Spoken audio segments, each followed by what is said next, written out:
இந்த தொப்பி வாப்பா பிரியாணி இந்த நேமே ஒரு மாதிரி டிஃப்ரெண்ட்டாக ஒரு மாதிரி யூனிக்காக இருக்குது. அந்த லோகோவில் இருக்கிறதும் பார்த்தீங்கன்னா ஒரு தொப்பி போட்டுட்டு ஒரு ஆள் இருப்பாங்க. அது யார் சார் அது? இந்த நேம்க்கான ரீசன் என்ன சார்?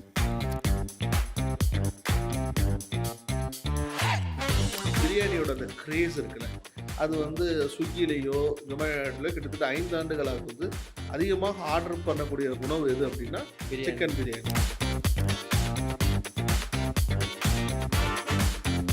ஒரு சோஷியல் மீடியா ஒரு ரிவ்யூ வந்து ஒரு தொழிலை உடைச்சிட முடியும்னா உன் தன்னம்பிக்கை என்ன ஆயிடுச்சு அப்படின்னா, ஸோ இந்த ஃப்ரான்ச்சைஸியே ஸ்கேமா சார்? எல்லாரும் செய்யக்கூடிய வியாபாரம் நான் செய்யலை. ஃப்ரம் த டே ஒன்னே நான் வந்து ஒரு விஷயத்தில் தெளிவாக இருந்தேன். எங்களுடைய இலக்கு அப்படின்றது வந்து பிரியாணியை விற்கிறது அல்ல, பிராண்டை விற்கிறது. First of all very big thanks sir உங்களுக்காக. ஸோ கேட்ட உடனே பெர்மிஷன் கொடுத்து சின்ஸ் த ஃபர்ஸ்ட் பாட்காஸ்ட் யோசிப்பாங்க நிறைய பேர் பெரியவங்க வந்து சரி ஓகே போகணுமா டைம் கொடுக்கணுமா அப்படின்னு சொல்லி கூப்பிட்டதுக்கு நீங்கள் ரெஸ்பெக்ட் பண்ணி உடனே நம்ம பண்ணலாம் அப்படின்னு சொல்லி உடனே எனக்கு ரெஸ்பாண்ட் பண்ணீங்க. First of all very big thanks for that and giving time for me to ask the set of questions I've prepare. நன்றியை விட நான் முக்கியமாக வந்து உங்களுடைய பக்கத்தை பார்த்தபோது வந்து நீங்கள் நிறைய தொழில் முனைவோர்களுக்கு வந்து நிறைய விதமான தகவலை கொண்டு போய் சென்றடைகிறதுக்கான உங்களுடைய தொடர் முயற்சி வந்து உங்கள் டீமோட முயற்சி வந்து வாழ்த்துக்களுக்குரியது. ஏன்னா நம்மளுடைய தமிழ் சமூகமே வந்து பார்த்தீங்க அப்படின்னா பொதுவாகவே நான் எல்லா மேடையிலையும் கூட சொல்வது உண்டு. நம்ம பிள்ளைகள்கிட்ட போயிட்டு நீங்கள் வந்து என்ன ஆகணும்னு ஆசைப்பட்றீங்க அப்படின்ட்டு ஸ்கூலில் கேட்கும் போது நான் டாக்டர் ஆகணும், இன்ஜினியர் ஆகணும், கலெக்டர் ஆகணும், வேறு யார் டீச்சர் ஆகணும், அது மாதிரியான சயின்டிஸ்ட் ஆகணும், அப்துல் கலாம் ஐயா வந்த பிறகு சயின்டிஸ்ட் ஆகணும், இப்படின்ற மாதிரி தான். என் தந்தை படிக்கும் போது இதே ஆசை தான், நான் படிக்கும் போது இதே ஆசை தான், என் பிள்ளைகள் படிக்கும் போது இதே ஆசை தான். நம்ம தொழில் முனைவோர் ஆகணுன்ட்டு ஒரு ஆண்டர்ப்ரனர் ஆகணும், பிஸ்னஸ் மேன் ஆகணும் அப்படின்ற அந்த ஆசைகளே கூட சொல்கிறதே இல்லை. கண்டிப்பாக நம்ம இந்த தமிழ் சமூகம் மென்மேலும் வளர்கிறதுக்கு வந்து நம்ம மிகப்பெரிய அளவில் தொழிலில் வெற்றி பெற வேண்டிய அவசியம் நமக்கு இருக்குது. ஸோ அதனால் நான் உங்களுடைய பக்கங்களை தம்பிகள் கொடுத்த போதே வந்து நம்ம தொப்பியாப்போட மிக முக்கிய பயணமாக நாங்கள் எடுத்ததே சமூக அரசியலில் இது வரைக்கும் பயணிச்சுக்கிட்டு இருந்தோம். தமிழ் இனத்துக்கான பொருளாதார அரசியலை முன்னெடுக்கிறதுக்கான ஒரு செயல்பாடுகளை செய்யணும், அதில் வெற்றி அடைஞ்ச பிறகு அந்த வெற்றிக்கான பாதையை மக்கள்கிட்ட சொல்லணும் அப்படின்ற ஒரு குறிக்கோளில் தான் ஆரம்பித்தது தொப்பியாப்பா. ஸோ அதுக்கான சரியான தளமாக உங்களோட இதை பார்க்குறேன். ஸோ நானும் இந்த வாய்ப்பை எனக்கு கொடுத்ததுக்கு உங்களுக்கு நன்றி சொல்லிக்கிறேன். நன்றி நன்றி ரொம்ப நன்றி சார். உங்கள் வேர்ட்ஸ்க்கே தெரிஞ்சிச்சு. அதே மாதிரி இப்போ வந்து ஒரு சக்ஸஸ்ஃபுல்லாக ஒரு பிஸ்னஸ்மேனாக ஆகிட்டோம், நம்ம பெரிய ஆள் ஆகிட்டோம், ஏன் நம்மளுக்கு கீழே இருக்கவங்க நமக்கு ஹெல்ப் பண்ணணும்னு நினைக்கிறவங்க இருக்காங்க. லைக் பிஸி ஆனதுக்கப்புறமா அவங்களால வந்து அவங்களுக்கு கீழே இருக்கவங்களுக்கு ஒரு அறிவுரையோ இல்லை அவங்களால முடிஞ்ச விஷயத்தையோ பண்ண முடியல. ஸோ அப்படி இருக்கிற டைமில் ஒரு ஒரு பொசிஷன் போயிட்டு அப்புறமோ கூட கீழே இருக்கவங்களும் மேலே வரணும், இந்த தொழிலை எல்லாருமே பண்ணணும் அப்படின்னு நினைக்கிறது வந்து it's a very very big thing sir. First of all அது எப்படி சொல்கிறதுக்கு தெரியல, ஒரு பெரிய நல்ல விஷயம் அது நீங்கள் பண்ணுறது. நான் வந்து அம்பேத்கர் கொள்கை உடையவன். என்னுடைய தத்துவத்தில் மிக முக்கியமான தத்துவம் அப்படின்றது நான் அம்பேத்கரிய தத்துவத்தை கொள்கையில் உடைய நபர்கள். அப்படிங்கும் போது வந்து நீங்கள் சொல்லக்கூடிய கீழே இருக்கிறவங்க, அடித்தட்டில் இருக்கிறவங்க அப்படின்றல அனைவரும் சமம், அனைவரும் முன்னேறி வரணும் அப்படின்றது தான். அதான் அம்பேத்கரிஸ்டே பொதுவாக சொல்கிறோம்.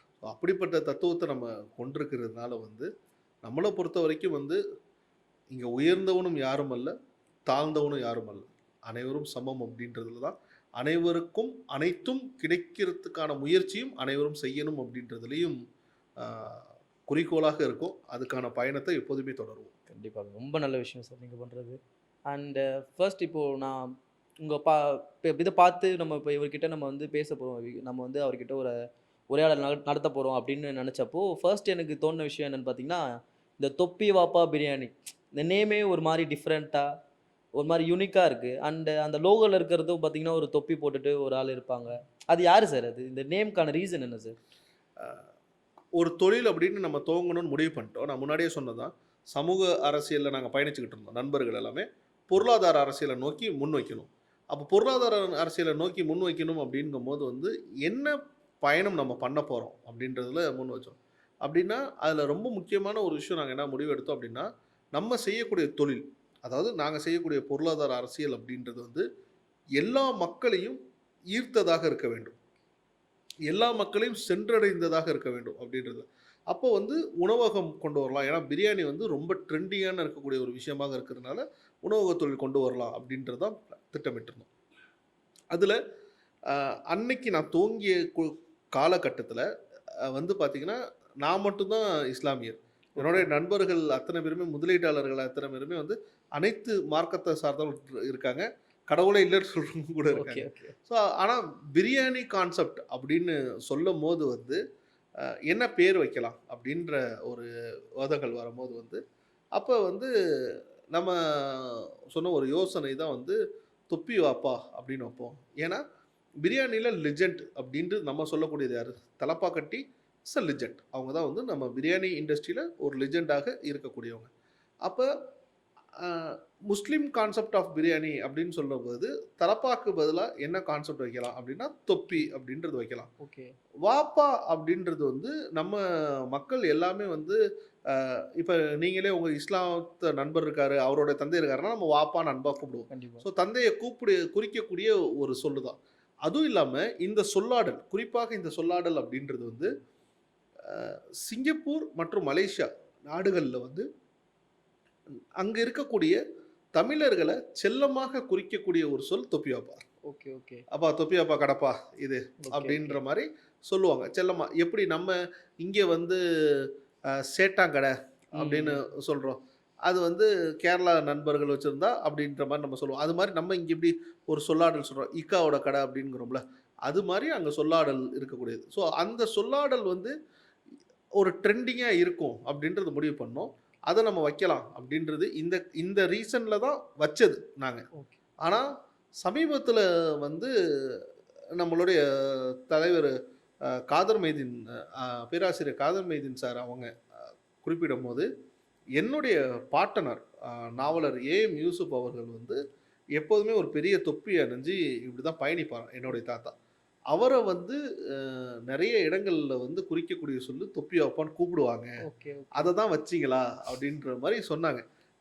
இந்த கண்ணோட்டத்துல நம்ம இந்த பெயர் வைக்கல. ஓகே. ஆனா பேர் வச்சு கிட்டத்தட்ட 6 ஆண்டு காலம் கழிச்சு, அ அவன் தலைவர் அவர்கள் சொல்லும்போது, அந்த குறிப்பு சொல்லும்போது வந்து நமக்கே வியப்பாக இருந்துச்சு. ஸோ தாத்தாவுடைய சொல்லாடலும் இப்படிதான் இருந்துச்சு. ஓகே. அவரையும் இந்த பேர் சொல்லி தான் குறிச்சிருக்காங்க அப்படின்றது இப்ப எங்களுக்கு தெரிஞ்ச ஓகே, வரலாறு. ஓகே. அண்ட் அந்த லோகோவுக்கு பின்னாடியும் அதுதான் ரீசன் அ இல்ல? லோகோக்கு பின்னாடியும் சிம்பிள் தான். எப்போதுமே வந்து நான் இதுக்கு முன்னாடி இருந்தது வந்து அட்வர்டைஸ்மென்ட் பிராண்டிங் இண்டஸ்ட்ரியில நான் இருந்தேன். ஓகே. ஸோ அப்படிங்கும்போது ஒரு விஷயத்த குறிக்கும்போது வந்து அதுக்கான ஒரு இமேஜ் இருக்கணும். அப்படின்றது மாரி, அப்ப இத எப்படி இந்த ஒரு இந்த ஒரு சொல்லாடலுக்கு எப்படிப்பட்ட கற்பனை உருவத்த இது பண்ணலாம் அப்படின்றது, அது ஒரு கற்பனையாக உருவாக்கப்பட்ட ஒரு உருவம் தான். Okay, okay.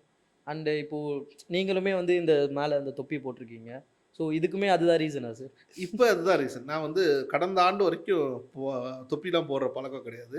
ஆனா ஓகே, எப்போதுமே வந்து வேட்டி சட்டையுடன் தான் நான் இருப்பேன். ஓகே. ஆ கிட்டத்தட்ட அமீரகத்திலே வந்து கிட்டத்தட்ட 5,00,000 நபர்கள் தமிழர்கள் 5,00,000 நபர்களுக்கு மேல இருக்கோம்.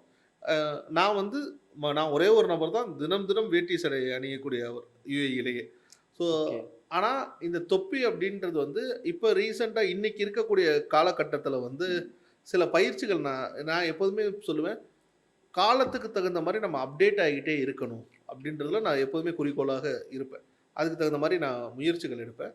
அப்ப ரீசென்ட்டா இந்த பர்சனல் பிராண்டிங்கு அப்படிப்பட்ட பயிற்சிகள்லாம் எடுக்கும்போது, அவர்கள் என்ன சொன்னாங்க, "சார் உங்களோட பிராண்டே தொப்பி வாப்பா" அப்படிங்கும்போது வந்து, "நீங்க எப்போதுமே வந்து ஒரு தொப்பி போட்டுக்கோங்க. கண்டிப்பா, ஸோ அது வந்து உங்களுக்கான ஐடென்டிஃபிகேஷனான ஒரு கிளியரா இருக்கும். அந்த தொப்பி, இந்த கண்ணாடி இது கண்டிப்பா, எல்லாமே கண்டிப்பா, வந்து ஒரு ஒரு ஒரு பயிற்சியில வந்து அவங்க அது அது ஏன்னா எப்போதுமே நம்ம ஒரு மென்டார்ஷிப் எடுத்துக்கிறது நல்லது. நம்மளோட வாழ்க்கையில எல்லா இடத்துலயும். கண்டிப்பா. அப்படி பண்ணும்போது இது சரியாக இருக்கும். ஏன்னா அதிலேயே அவங்க எக்ஸ்பர்டைஸ்டாக இருக்கிறதுனால, ஓகே, இந்த விஷயத்தோட போகும்போது உங்களுக்கு ஐடென்டிஃபிகேஷன் எங்க பார்த்தாலும் உங்களுக்கு கரெக்ட்டா ஐடென்டிஃபை பண்ணிருவாங்க. ஓகே, அப்படின்றத சொன்னாங்க. உண்மையாவே அது எல்லா இடங்கள்லயும் இப்ப பெரிய அளவுல அ வேலை செய்றத நான் பார்க்க முடியுது. Okay, okay. பொது இடங்கள்ல பார்க்குறப்பயும், இது பண்றப்பயும் ரொம்ப எளிதாக நம்மள கண்டுக்கிறாங்க. நம்ம எ பொது இடங்கள்ல பார்க்குறப்ப வந்து ரொம்ப எளிதாக வந்து இன்னார் தான் அப்படின்றது அவங்களுக்கு கண்டிப்பா, தெரிஞ்சிருது. கண்டிப்பா. அந்த ஒரு ஐடென்டிட்டியா மாறிடுச்சு. தெரியுது. நான் ஆமா. இப்போ கடைக்கு வந்து அங்க சாப்பிடுறப்போ கூட பார்த்தேன் நெறைய பேர் அந்த தொப்பி போட்டிருந்தாங்க. அது சர்வ் பண்றவங்களா இருக்கட்டும், அங்க ரிசப்ஷன்ல இருக்கவங்களா எஸ், எஸ், இருக்கட்டும், எஸ். எல்லாருமே அந்த தொப்பி போட்டிருந்தாங்க. அது ஆமா. லைக் அது உள்ள போம்போதே வந்து இந்த தொப்பி அப்படிங்கிறது அங்க ஒரு காமனான விஷயமா இருந்துச்சு. நல்லா இருக்கு அது ரொம்ப பார்க்க. இந்த பிரியாணி கடை நீங்க எப்ப ஸ்டார்ட் பண்ணீங்க சார்? எந்த ஒரு விஷயத்தினால நான் வந்து பிரியாணி கடை தான் நான் ஸ்டார்ட் பண்ண போறேன். ஃபுட் இண்டஸ்ட்ரி நான் சூஸ் பண்றேன் அப்படின்னு சொல்லி, இது எப்போ ஸ்டார்ட் பண்ணீங்க சார் நீங்க? இது வந்து 2018 அண்ணல் அம்பேத்கர் அவர்களுடைய பிறந்த நாள் அதுமா ஓகே. ஏப்ரல் 14ஆம் தேதி அன்னைக்கு நாங்க துவங்குனோம். சென்னையில முதல் முதல் ஒரு 400 சதுர அடியில வந்து நம்மளுடைய கடை துவங்குனோம். சென்னையில 400 சதுர அடி. ஆமா. ஓகே. ஆ ஏன் நம்ம பிரியாணி தான் அப்படின்றது தேர்ந்தெடுத்ததுக்கான காரணம் என்னன்னா, அன்றைய காலகட்டத்தில வந்து பார்த்தீங்க அப்படின்னா, ஆ நாங்க சென்னையிலேயே ஒரு 4, 5 வருடங்கள் இருந்ததுனால, அப்ப வந்து நண்பர்கள் எல்லாமே சேர்ந்து பகிர்ந்து இந்த 1 கிலோ பிரியாணின்னு இருக்கும். ம். ரூ. 120 ரூ. 100 அப்படின்ற மாரி அந்த 1 கிலோ பிரியாணி 2 பிரியாணி வாங்குனோம் அப்படின்னா, 3 பேர்லேருந்து 4 பேர் வரைக்கும் சாப்பிடலாம். ஸோ அப்படிதான் எங்களுடைய மெஜாரிட்டி நாட்களுடைய மதிய உணவு வந்து போச்சு. அப்ப அது மாரியான செயல்பாடுகள்லாம் நாங்க செஞ்சுக்கிட்டு இருக்கும்போது, அதே மாரி பிரியாணியோட அந்த கிரேஸ் இருக்குல்ல, அது கண்டிப்பா. வந்து ஸ்விக்கிலயோ, ஜொமேட்டோலயோ கிட்டத்தட்ட 5 ஆண்டுகளாக வந்து அதிகமாக ஆர்டர் பண்ணக்கூடிய பொருள் எது, உணவு எது அப்படின்னா, பிரியாணி. சிக்கன் பிரியாணி ஃபர்ஸ்ட் அப்படின்றது பிளேஸ்ல தான் இருக்கு. ஃபர்ஸ்ட் நானும் பிளேஸ்ல ரீசென்ட்டா படிச்சேன் இருக்கு. இது. ஓகே. ம். அப்ப நம்ம வந்து ஒரு தொழில் துவங்கணும். அந்த தொழில் மக்கள்கிட்ட சென்றடையக்கூடிய ஒரு விஷயமா இருக்கணும். கண்டிப்பா. மக்களுடைய நேரடி கனெக்ட்ல இருக்கணும். அப்படின்றதுல நம்ம ஒரு தெளிவான ஒரு பாதையில நம்ம ஒரு தொழில் தொடங்கலாம் அப்படிங்கும்போது, அப்ப அதுக்கு உணவகத்துல பிரியாணி எடுத்தா ரொம்ப எளிதாக மக்களிடம் கனெக்ட் ஆயிரலாம் கண்டிப்பா. அப்படின்றதுல ம். பண்ணோம். ஸோ அது நம்ம எதிர்பார்த்தது மாரியே அதுக்கான அ நம்ம எதிர்பார்த்த மாரியே அந்த ரிசல்ட்டும் வந்து நமக்கு வந்துச்சு. கண்டிப்பா, கரெக்ட்டா கண்டிப்பா. ஈஸியா கனெக்ட் ஆச்சு. அதுல தான் பிரியாணி இது பண்ணேன். மத்தபடி யாருக்குமே வந்து பாரம்பரியமா யாருமே வந்து பிரியாணி தொழிலோ, ம். பிரியாணி சமைக்கிறவங்களோ அப்படி யாருமே எங்களுடைய டீம்ல கிடையாது. கண்டிப்பா, ஓ கண்டிப்பா. ஒரு நிறுவனம் துவங்கணும். அது எப்படியான வழிமுறைகள் பண்ணணும், அதுக்கு எப்படி சிஸ்டம் பில்ட் பண்ணணும் அப்படின்றதுல வச்சு தொப்பியாப்பா பிரியாணின்னு வச்சா கரெக்ட்டாக இருக்கும். அப்படின்ற ஒரு முடிவுல வந்து தொப்பியாப்பா பிரியாணி. ஓகே. இப்போ நீங்க நீங்க 2018ல ஸ்டார்ட் பண்ணியிருக்கீங்க. பிரியாணி ஷாப் ஸ்டார்ட் பண்ணியிருக்கீங்க. இப்போ 2018ல அந்த 400 ஸ்கொயர் ஃபீட் இடத்துல நீங்க ஸ்டார்ட் பண்றப்போ, உங்களுக்கு காம்படிஷனா நெறைய பேர் இருந்திருப்பாங்க. அவங்க கிட்ட இருந்து நீங்க ஸ்டாண்ட் அவுட்டா தெரிஞ்சதுக்கான ரீசன் என்ன சார்? ஆ உங்க கிட்ட வந்து நெறைய கஸ்டமர்ஸ் வந்து ரிப்பீட்டடா வாங்குறவங்க இருக்காங்க. அண்ட் ரொம்ப வருஷமா வந்து தொப்பி வாப்பா பிரியாணினா ஓகே நல்லாருக்கும் அப்படின்னு ட்ரஸ்டபிளா போறவங்க இருக்காங்க. இந்த ட்ரஸ்ட் பில்ட் பண்றதுக்காக நீங்க என்ன சார் பண்ணீங்க உங்க பிராண்ட்ல? முதல் விஷயம் என்ன அப்படின்னா, அ எல்லாரும் செய்யக்கூடிய வியாபாரம் நான் செய்யல. நான் வந்து ஃப்ரம் த டே ஒன்னே நான் வந்து ஒரு விஷயத்துல தெளிவாக இருந்தேன். எங்களுடைய இலக்கு அப்படின்றது வந்து பிரியாணிய விக்கிறது அல்ல. பிராண்ட விக்கிறது. ஸோ நம்மளுடைய இலக்கு அப்படின்றது வந்து ஐபிஓக்கு போகணும் அப்படின்ற ஒரு பெரும் லட்சியத்தோட, பெருங்கனவோட நம்ம ஓடிக்கிட்டு இருக்கோம். ஸோ அப்படிங்கும்போது அந்த ஸ்டாண்ட் அலோன் அந்த டிஃபரன்ஸ் அப்படின்னு நீங்க சொல்றீங்களா? ம். நாங்க எப்போதுமே ஏன்னா அந்த விஷன்ல ஓடக்கூடிய நபர்கள் இப்ப கரண்ட்ல இருக்கிறதுலே வந்து பார்த்தீங்கன்னா, எங்களோட மோஸ்ட் எக்ஸ்பீரியன்ஸ்டு நபர்கள் மட்டும் தான் இருக்காங்க. கண்டிப்பா. ஒண்ணு ஏ டூ பி. யூடியூப். அவங்க அந்த இடத்துக்கு நெருங்கிட்டு இருக்காங்க. இன்னும் கொஞ்ச நாள்ல லிஸ்ட் ஆயிருவாங்க. அடுத்த கட்டம் வந்தீங்கன்னா, தலப்பாக்கட்டு போவாங்க. ஸோ அவங்க 2 பேருமே நாங்க வியந்து பார்க்கக்கூடிய எங்களோட முன்னோடிகள். ஓகே. ம். அ எங்களோட இன்ஸ்பிரேஷன் அப்படின்றத கூட கண்டிப்பா, கண்டிப்பா. சொல்லலாம். ம். அப்படிங்கும்போது அது அடுத்த கட்டத்தில எங்களோட பயணத்தில அந்த பயணத்தில கூட வேற யாரும் பண்ற மாரி தெரியல. அந்த விஷனோட ஓ பயணிக்கக்கூடிய நபர்கள் ரொம்ப சொற்பமான நபர்கள் தான் இருப்பாங்க. அதுவும் இப்போ உள்ள காலகட்டத்தில யார் பண்றா அப்படின்னு தெரியல. ஸோ அப்படிங்கும்போது நாங்க வந்து காம்படிஷன் அப்படின்ற மாரி நம்ம யாரையும் பார்க்கறதில்ல. ஓகே. ஸோ நம்மளோட விஷன் அப்படின்றத நீங்க நான் சொன்ன அந்த 400 சதுர அடி கடை ஓப்பன் பண்ணும்போது, நம்ம இதில வந்து பொதுவா ஒருத்தவங்க ரெஸ்டாரண்ட் ஓப்பன் பண்றாங்கன்னா என்ன பண்ணுவாங்க? ஒரு கேஷியர் இருப்பாங்க. அ சமைக்கக்கூடிய குக் இருப்பாரு. அப்புறம் பர்ச்சேஸ்க்கு யாராவது போயிட்டு வருவாங்க. அப்புறம் டிஷ் வாஷர், வெயிட்டர், கிளீனர வச்சு ஓப்பன் பண்ணிடுவாங்க. நாங்க அப்பவே வந்து ஒரு பேக் அண்ட் டீம் இருந்தோம். ஒரே ஒரு கடைக்கு ஓகே. பேக் அண்ட் டீம்ல மார்க்கெட்டிங் ஒரு பையன் பார்ப்போம். ஆர்&டி ஒரு ஆள் பண்ணுவோம். ஓகே. ஹெச்ஆர் ரிசோர்ஸ் பண்ணுவோம். ஓகே. ஸோ இந்த மாரியான எக்ஸ்பீரியன்ஸ வந்து நாங்க நெறைய லேர்ன் பண்ணோம். வி லேர்ன் ஃப்ரம் மிஸ்டேக்ஸ் அப்படின்றதுனால ஏன்னா we are not from the restaurant field. Okay. நாங்க அந்த உறவுத்துறையிலேருந்து வராததுனால, அதுல வந்து இருக்கக்கூடிய என்னென்ன தவறுகள்லாம் நடக்கும், அத எப்படி சரி பண்ணலாம் அப்படின்றதுல நம்ம கிட்டத்தட்ட ஒரு 1000 தவறுகள் பண்ணியிருக்கோம். அந்த 1000த்துக்கான சொல்யூஷனை கண்டுபிடிச்சிருக்கோம். ஸோ அதனால தான் அந்த 1 வருட காலம் அந்த ஒரே ஒரு ஷாப்லேயே எங்களோட எக்ஸ்பீரியன்ஸை ஃபுல்லாக இது பண்ணோம். ஓகே. ஸோ அதுக்கப்புறம் தான் நம்ம எக்ஸ்பான்ஷன் அப்படின்ற ஒரு விஷயத்தையும் முன் வந்தோம். ஓகே. இப்போ நீங்க ஒரு வருஷம் ஒரு கடை ரன் பண்ணி அத சக்சஸ்ஃபுல்லா எடுத்துட்டு போயிருக்கீங்க. அதுக்கப்புறம் அத 2வது பிரான்ச் ஓப்பன் பண்றீங்க. ஸோ இப்போ இந்த எக்ஸ்பான்ஷன்னு வரும்போது, இப்போ நெறைய பேர் வந்து பிசினஸ் பண்றாங்க. ஒரு இடத்துல அவங்களுக்கு நல்லா சேல்ஸ் ஆகுது அப்படின்றக்கப்போ, இந்த இடம் தான் நம்மளுக்கு ஒரு மெயினான பாயிண்ட்டு. இங்கேருந்து நம்ம மூவ் பண்ணா நம்மளுக்கு சேல்ஸ் ஆகாது அப்படின்னு நெனச்சு, யோசிச்சு அத யாரும் பண்ண மாட்டேங்கிறாங்க. ஒரு இடத்துல நல்லா போதா, அது போதும் எனக்கு அப்படின்னு செட்டில் ஆயிடுறாங்க. ஸோ இப்படி செட்டில் ஆகுறதுனால அவங்க பிசினஸ் லூஸ் பண்ணுவாங்களா? ஒரு over the period of time? கிடையவே கிடையாது. ஆ நான் இந்த விஷயம் பண்ணிட்டேன் அப்படின்றதுக்காக நான் செஞ்சது தான் சரி அப்படின்றது எப்போதுமே சொல்ல மாட்டேன். ஒருத்தவர்களுக்கு ஒரு மாரியான வியாபாரங்கள் வந்து செட் ஆகும். ஓகே. ஸோ அப்படிங்கும்போது வந்து அ அந்த இப்ப சில நபர்களுக்கு சில லொக்காலிட்டில அந்த இடத்துல ஒரு வியாபாரம் வந்து பெருகியிருக்கும். அதே மாரி மத்த இடத்துல அந்த வியாபாரம் நடக்காது. அ அதுக்கு பல பேரு வந்து நம்ம உதாரணங்கள் சொல்லலாம். ஒரு உதாரணத்துக்கு இருட்டு கடை அல்வா எடுத்துக்கோங்களேன். அவங்க அவங்க ப்ராடக்ட்ல கிங்கு, அவங்க ப்ராடக்ட்ல டிமாண்ட். ஓகே. கண்டிப்பா. அந்த நேரம் இந்த 3 ஹவர்ஸ் 4 ஹவர்ஸ்ல நீங்க இது பண்ணா, இந்த நேரத்தில தான் இந்த சேல்ஸு. இதில இவ்வளோ எத்தனையோ கி எத்தனையோ 100 கிலோ அல்வா வந்து நான் வித்துட்டு போயிருவேன். ஓகே. எத்தனையோ பேரு பெரிய பெரிய ஷோரூம்ஸ் ஓப்பன் பண்ணி கூட ஸ்வீட் ஷாப்ஸ் வந்து அவங்க அந்த ஒரு ப்ராடக்ட்ட விக்கக்கூடிய வால்யூம் கூட விக்க மாட்டாங்க. ஓகே. ஓகே. ஸோ அ என்னைய பொறுத்தவரைக்கும் அ நம்மளோட விஷன் வேறையா இருந்துச்சு. அதனால இந்த மாரியான ட்ராவல வந்து நம்ம முன்னெடுத்தோம். ஓகே. இப்போ ஒரே இடத்துல நின்னுட்டு இப்போ 10 கடை நீங்க ஓப்பன் பண்றீங்க. 10 கடையிலயும் வந்து ஒரு கடையிலயும் ஒரு லட்சம் ப்ராஃபிட் வருது. அப்படிங்கும்போது அதுல 5 கடை லாஸ் ஆகும். 3 கடை லாஸ் ஆகும். அதையும் ம். இந்த டேலி பண்ணிட்டு கடைசியா 2,00,000 தான் உங்க கையில நிக்கும். கண்டிப்பா. அதே நேரத்துல ஒரே கடை நீங்க இது பண்றீங்க. அதிலேயே உங்களால 5 லாக்ஸ் 6 லாக்ஸ் மேல அச்சீவ் பண்ண முடியுது அப்படின்னா, அதுல கான்சன்ட்ரேஷனா நிண்டு அதுல 6 லாக்ஸ் ஆக்குறது, 7 லாக்ஸ் ஆக்குறதுன்ற பண்றதும், பிளஸ் அத தக்க வைக்கிறதும் தான் மிக முக்கியமான ஒரு முடிவாக சொல்லுவேன். ஓகே. ஸோ அது வந்து நான் வந்து எக்ஸ்பான்ஷன் மோடு என்னோட வே ஆஃப் ஜர்னி இப்படி இருக்கிறதுனால நான் அத எடுத்தேனே தவிர, ஓகே.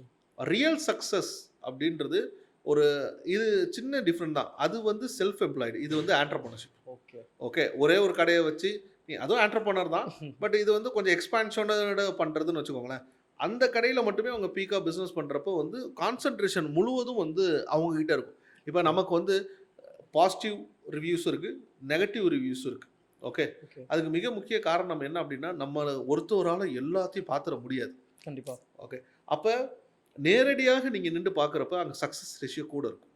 ஓகே. அங்க ஓகே. தவறுகள் நடக்காம இருக்கும். பல விஷயங்கள் இருக்கு. So okay. அதனால நான் என்னோட இது என்னன்னா, நான் என்னோட தம்பிகளுக்கு எப்போதுமே மென்டார் நான் பண்ணும்போது சொல்லுவேன், எல்லாருமே எக்ஸ்பான்ஷன் பண்ணணும்னு அவசியம் இல்ல. உங்களுக்கான தேவை என்ன? உங்களுக்கான இலக்கு என்ன? அந்த போதுமான வருமானம் வந்து இந்த ஒரு கடையில வந்துருச்சு அப்டின்னா, அத திருப்தியோட நீங்க செயல்படும்போது, அதோட வெற்றி வாய்ப்புகள் கொஞ்சம் கூட இருக்குன்றது தான் என்னுடைய கருத்து. ஓகே. ஓகே. தேவையில்லாத கடன்கள் வாங்காம இருக்கலாம். அதுதான் நான் சொல்ல வந்தேன். இப்போ இன்னொரு விஷயம் என்னன்னா வந்து, இப்போ ஒரு கடை அப்படின்றக்கப்போ, எல்லாமே நம்ம பார்வையில இருக்கும். இது சேல்ஸ் என்ன நடக்குது? மார்க்கெட்டிங் என்ன பண்றாங்க? எவ்வளோ கஸ்டமர்ஸ் வந்திருக்காங்க, போறாங்க அப்படின்ட்டு. இப்போ ரேப்பிடா நம்ம எல்லா இடத்துலயுமே வேர்ல்ட் ஃபுல்லாவே தொப்பி வாப்பா பிரியாணி இருக்கிறதுனால, இத நீங்க எப்படி சார் மெயின்டெயின் பண்றீங்க? லைக் இப்போ மோஸ்ட்டா வந்து நான் தான் கல்லால உட்காருவேன். நான் தான் ஓனர். நான் தான் பார்ப்பேன். சின்ன சின்ன விஷயம் கூட நான் நோட்டீஸ் பண்ணுவேன் அப்படின்னு இருக்குவாங்க. ஸோ இப்போ இந்த பெரிய லெவல்ல எக்ஸ்பேன்ஷன் பண்றப்போ, அந்த மானிட்டரிங் நீங்க எப்படி சார் பண்றீங்க? அதுக்கான டைம் எப்படி ஒதுக்குறீங்க? இந்த சிஸ்டம் பில்ட் பண்றதே இல்ல மோஸ்ட்டா. ஆன்டர்பிரினர்ஸ் யாருமே வந்து ஒரு சிஸ்டம் பில்ட் பண்றது, ப்ராப்பர் சிஸ்டம் பில்ட் பண்றதில்ல. நான் இல்லனாலுமே கூட என் வொர்க் நடந்துட்டே இருக்கணும். அங்க என் பிசினஸ் போய்க்கிட்டே இருக்கணும். நான் ஒரு 10 நாள், 12 நாள் என் பிசினஸே பார்க்கலனா கூட, என் பிசினஸ் ரெவென்யூ பண்ணிட்டு இருக்கிறத அப்படியே பண்ணிட்டே இருக்கணும். ஸோ இந்த விஷயத்துக்காக நீங்க என்ன சார் பண்ணீங்க? அண்ட் இது மாரி எல்லாரும் பண்ணணும்னா, அதுக்காக நீங்க என்ன சார் சொல்லுவீங்க அவங்களுக்கு? இப்ப நீங்க கேட்டதுக்கு முன்னாடி கேட்ட கேள்விக்கு இதுக்கும் சேர்த்து ஒரு எக்ஸாம்பிள் நான் ம். ஒண்ணு சொல்றேன். எனக்கு தெரிஞ்சு ஒருத்தர் வந்து ஒரு கோழி கடை வச்சிருந்தாரு. எனக்கு மொத அவர் தான் சப்ளை பண்ணாரு. கோழி கடை, கோழி சிக்கன். கடை, சிக்கன் ஷாப், ம். மீட் ஷாப் வந்து எனக்கு சப்ளை பண்ணிட்டு இருந்தாங்க. அவர் வந்து என்கிட்ட ரொம்ப பெருமையா ஒரு விஷயத்த சொல்லுவாரு. 15 வருஷம் ஆச்சு. அவரோட சொந்த ஊர் மதுரை. ஓகே. 15 வருஷம் ஆச்சு. நான் ஊர் பக்கம் கூட போனதில்ல.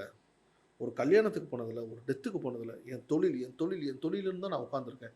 நீங்க சொன்ன மாரி அவர் கல்லாலேருந்து எந்திரிக்கவே மாட்டார். ஓகே. ஓகே. யாரையுமே நம்ப மாட்டார். அவர் மட்டும் தான் வியாபாரம் பண்ணுவார். அப்படி அவரு உருவாக்கி வச்சிருந்த அந்த சாம்ராஜ்யத்தில அவர் சேர்த்து வச்சிருந்த பணத்த எல்லாத்தையும் வச்சு, அவருடைய மகன் வந்து இன்னொரு ஒரு இடத்துல இது பண்ணார். அவர் எல்லாத்தையும் லாஸ் பண்ண ஆரம்பிச்சார். எல்லாத்தையும் இது பண்ணார். கடைசியாக ஒரு ஒரு கட்டத்தில் வந்து இவர் தலைமறைவே ஆகக்கூடிய ஒரு சூழல் நான் பார்த்தேன். ஓகே. இது வந்து எனக்கு ரொம்ப வியப்பாக இருந்துச்சு. இப்படி ஒரு வாழ்க்கை ஏன் வாழணும்? கண்டிப்பாக.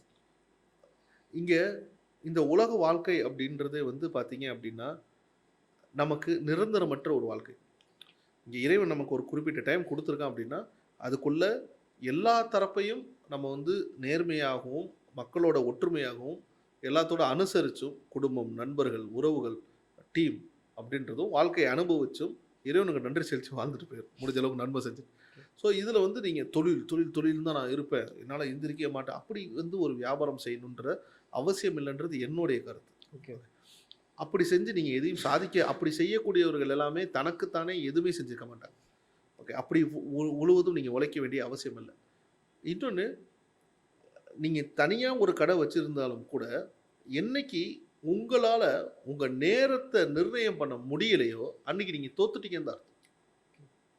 நீங்கள் வந்து எவ்வளோ வேணாலும் கல்லால் உட்காந்து நீங்கள் லட்ச சம்பாதிங்க, நாளைக்கு உங்களோட உயிர் நண்பன் ஒருத்தன் வரான், வெளியூர்லேருந்து வரான், மச்சான் வா படத்துக்கு போகலான்னு கூப்பிட்றான் அப்படின்னா உங்களால் அப்படியே படத்துக்கு போக முடியணும்.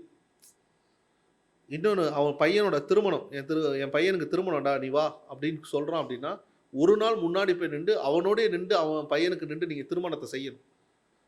அப்படிப்பட்ட நேர சுதந்திரம் உங்களுக்கு இருக்கணும். அந்த நேரம் சுதந்திரம் இல்லை அப்படின்னா நீங்கள் எவ்வளவு சம்பாதிச்சாலும் அது வீண் அப்படின்றது தான் என்னுடைய கருத்து. அடுத்தது, நிறைய இடத்துல பிரான்ச்சஸ் பண்ணுறோம் அப்படிங்கும் போது வந்து அந்த சிஸ்டம் யாருமே ப்ராப்பராக பில்ட் பண்ணுறது இல்லை அப்படின்றது வந்து எந்த ஒரு விஷயமும் உடனே நடந்துடாது. தியரிட்டிக்கலுக்கும் ப்ராக்டிக்கலுக்கும் நிறைய வித்தியாசம் இருக்குது. நான் இப்போ பார்க்குறேன் நிறைய பேர் வந்து நான் வந்து உங்களுக்கு இந்த பிஸ்னஸ் சொல்லித்தரேன், அந்த பிஸ்னஸ் சொல்லித்தரேன், நான் வந்து மென்டாராக இருக்கேன், நான் ட்ரெயின் பண்ணுறேன் அப்படின்ற மாதிரி சொல்லுவாங்க. முதல்ல நீங்கள் எந்த பிஸ்னஸில் ஜெயிச்சிங்க அப்படின்னா அதுவே கொஸ்டின் மார்க்காக இருக்கும். அவங்க ஓப்பன் பண்ண பிஸ்னஸ்லேயே அவங்க தோற்றுருப்பாங்க. ஓகே. பட் ஆனால் நான் வந்து நிறைய டீச் பண்ணுறேன் அப்படின்றது இருக்கும்.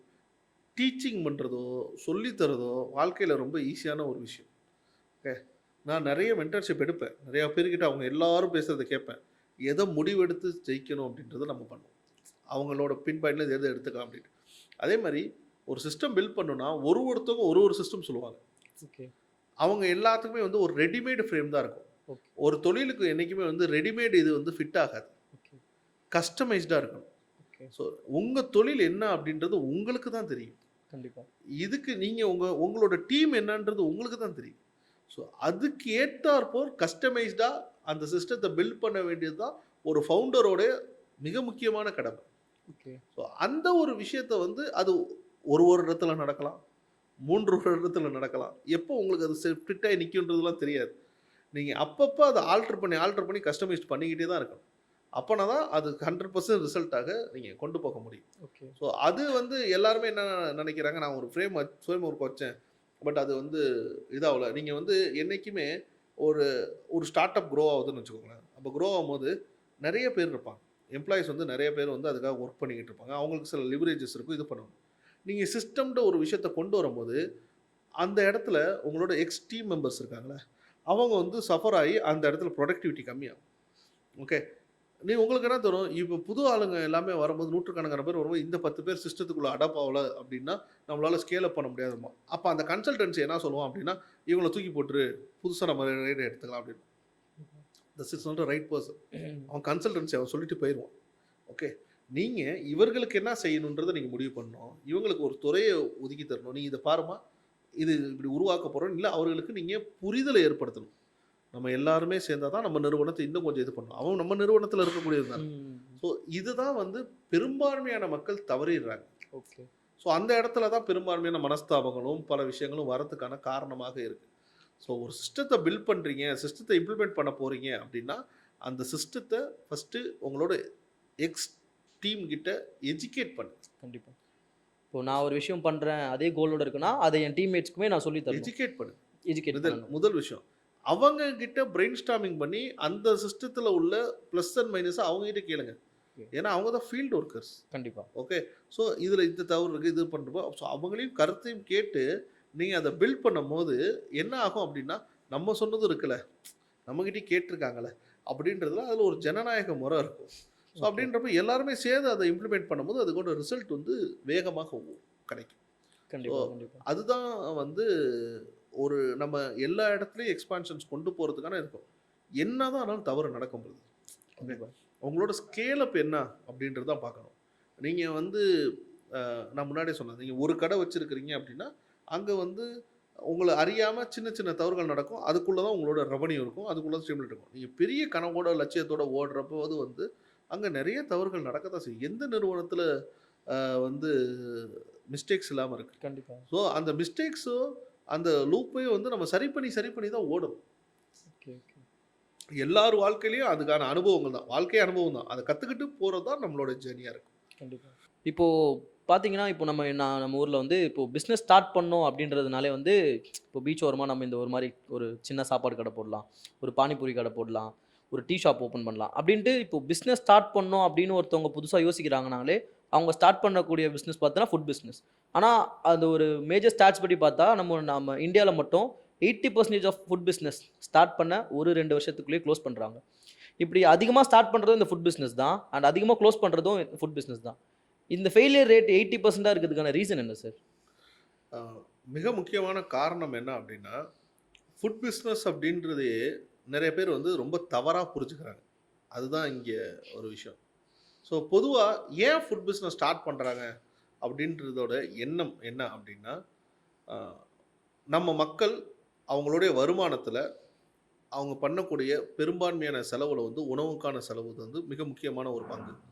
ஸோ அப்படி அவங்க பண்ணும்போது வந்து ஹோட்டலுக்கு போகும்போது, ரெஸ்டாரண்ட்ஸ்க்கு போகும்போது அங்கே சாப்பிடக்கூடிய ஒரு விஷயத்தில் அவங்க கால்குலேட் பண்ணுறது என்ன, நான் வந்து ஒரு தோசை வந்து 100 ரூபாய்க்கு சாப்பிடணுமா, ஒரு இட்லி வந்து 2 இட்லி 50 ரூபாய்க்கு சாப்பிடணுமா, 30 ரூபாய்க்கு சாப்பிடணுமா, இட்லி மாவு 1 கிலோவே 30 ரூபா தானே, 20 இட்லி ஊற்றிடலாமே அப்படின்ற மாதிரியான அந்த ஒரு அசூம்ஷனில் தான் வராங்க. நீங்கள் சொன்னக்கூடிய பானிபூரி கடை சொன்னீங்க, மற்ற டீ கடை அப்படின்றதுலாம் எல்லாத்தையும் என்ன யோசிக்கிறாங்க அப்படின்னா, 1 லிட்டர் பால் எவ்வளவு, நான் வந்து 15 டீ போட்டுருவேனே 1 லிட்டர் பாலில், அப்படின்னா நம்மளால் அவ்வளோ யூட்டிலைஸ் பண்ண முடியுமே, அப்போ அந்த காஸ்டிங் மொத்தமாக எனக்கு இவ்வளோ தானே வரும், இவ்வளோ பர்சன்டேஜ் நாங்கள் ப்ராஃபிட் வருமேன்ட்டு எல்லாருமே பார்க்குறது அதில் இருக்கக்கூடிய ஒன்லி ரா மெட்டீரியல் காஸ்ட்டை மட்டும் தான் பார்க்குறாங்க.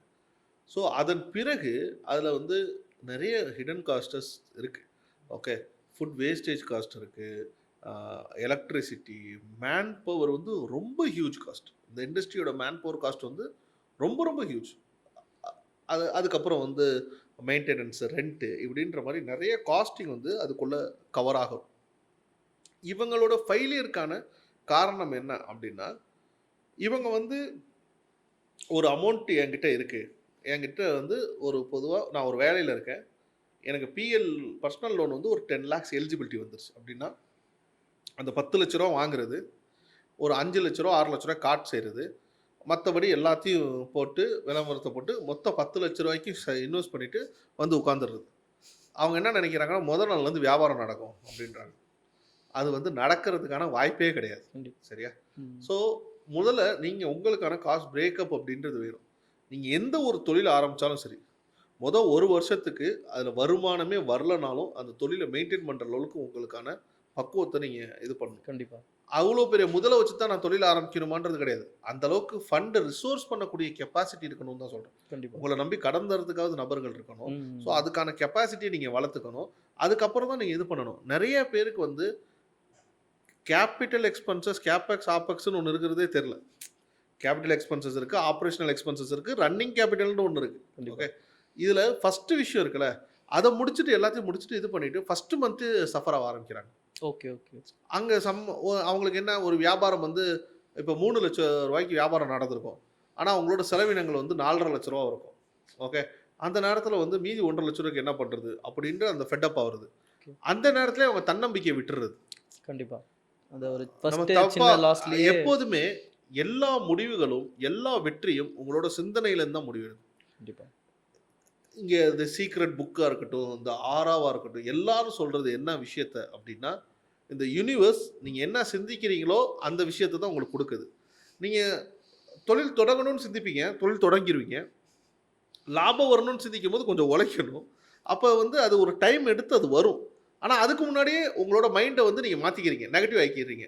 ஃபஸ்ட்டு ஒரு 2-3 மந்த்ஸ் லாஸ் ஏற்பட்ட உடனே வந்து இனிமே பிஸ்னஸ் ப்ராஃபிட் ஆகாது போல, தப்பான முடிவு எடுத்துட்டோம் போல, எப்படி இந்த கடனை அடைக்க போகிறோம், எப்படி இஎம்ஐ கட்ட போகிறோம் அப்படின்ற ஒரு விஷயத்த பண்ணுறீங்க. அது வந்து ரொம்ப ராங். அப்படி பண்ணவே கூடாது. நீங்கள் உங்களுக்கான கிளியரான பிளானோட ஒரு தொழிலை செஞ்சீங்க அப்படின்னா தான் இது பண்ண முடியும். தவிர இந்த ஷார்ட் டேர்மில் ஃபுட் பிஸ்னஸில் இது பண்ணுறது தான் மேக்ஸிமம் இடத்துல வந்து சரி இருக்குது. நான் ஒரு இடத்துல வேலையில் இருந்துக்கிட்டு நான் இந்த பிஸ்னஸை பார்த்துடலாம் அப்படின்னா 100% ஃபெயிலியர். நான் சொல்கிறேன், எழுதி வச்சுக்கோ. கண்டிப்பாக. நீங்கள் வந்து என்னைக்கு வந்து நீங்கள் அந்த ரிஸ்க் எடுக்கிறீங்களோ, என்னைக்கு வந்து நீங்கள் நிறைய பிஸ்னஸ் ஆரம்பிக்கணும், அதை ஒரே கடை ஆரம்பித்தா கூட நான் வேலையை விட்டுட்டு வந்து நான் உட்காருவேன், இந்த வியாபாரத்தை நம்பி நான் இருப்பேன் அப்படின்றது எண்ணத்தோடு என்னைக்கு ஆரம்பிக்கிறீங்களோ அன்னைக்கு வெற்றி நீங்கள் பெறதுக்கான வாய்ப்புகள் நிறையா இருக்குது. இப்போது நீங்கள் இந்த ஒரு விஷயம் சொன்னீங்க, சூப்பரான ஒரு விஷயம் சொன்னீங்க. இப்போது வந்து நான் டே 1ல் வந்து இப்போ நிறைய பேருக்கு வந்து இப்போது காலேஜ் முடித்த உடனே இந்த பேக்கேஜில் நம்ம பிளேஸ்மெண்ட் ஆகிட்டா போதும், இந்த சம்பளத்துக்குன்னு நான் வேலை செஞ்சால் போதும், அதில் வாங்குற சம்பளத்துலேயே நான் இஎம்ஐ போட்டு என் லைஃப்பை ஓட்டிடுவேன் அப்படின்னு இருக்கவங்க மைண்ட் செட்டில் இவங்க தான் பிஸ்னஸ் ஸ்டார்ட் பண்ணோம், நீங்களாம் வந்து டே 1ல் வந்து பண்ணுற பெரிய தப்பு இதுதான் அப்படின்றப்போ இந்த ஃபர்ஸ்ட் டேலேயே முக்கால்வாசியான புது பிஸ்னஸ்மென்ஸ் பண்ணுற தப்பு என்ன நினைக்கிறீங்க சார்? ஃபஸ்ட்டு டேலேயே புது பிஸ்னஸ் பண்ணுறது வந்து ஓவர் எக்ஸ்பெக்டேஷன். ஓகே, எப்போதுமே அவங்க கம்பேரிட்டிவ் பார்க்குறது எப்படி பார்ப்பாங்க அப்படின்னா, அவங்க ஓவராக சக்ஸஸ் ஆகிருப்பாங்களே அவங்கள தான் இவங்க கம்பேரிசனே பார்க்குறது. கண்டிப்பாக. அதுக்கு பின்னாடி அவங்க எவ்வளோ தோத்துருப்பாங்க, எவ்வளோ உழைச்சிருப்பாங்க அப்படின்றத அவங்க எப்போதுமே பார்க்குறது இல்லை. முதல் நாள் தொப்பியாப்பாவோட பிஸ்னஸ் வந்து நான் வந்து 5 கிலோ பிரியாணி தான் எடுத்துகிட்டு வரேன். 5 கிலோ பிரியாணி எடுத்துகிட்டு வரோம், அது ஓடலை. ஓகே, 1.5 கிலோ என்னமோ தான் ஓடுச்சு. சரியா?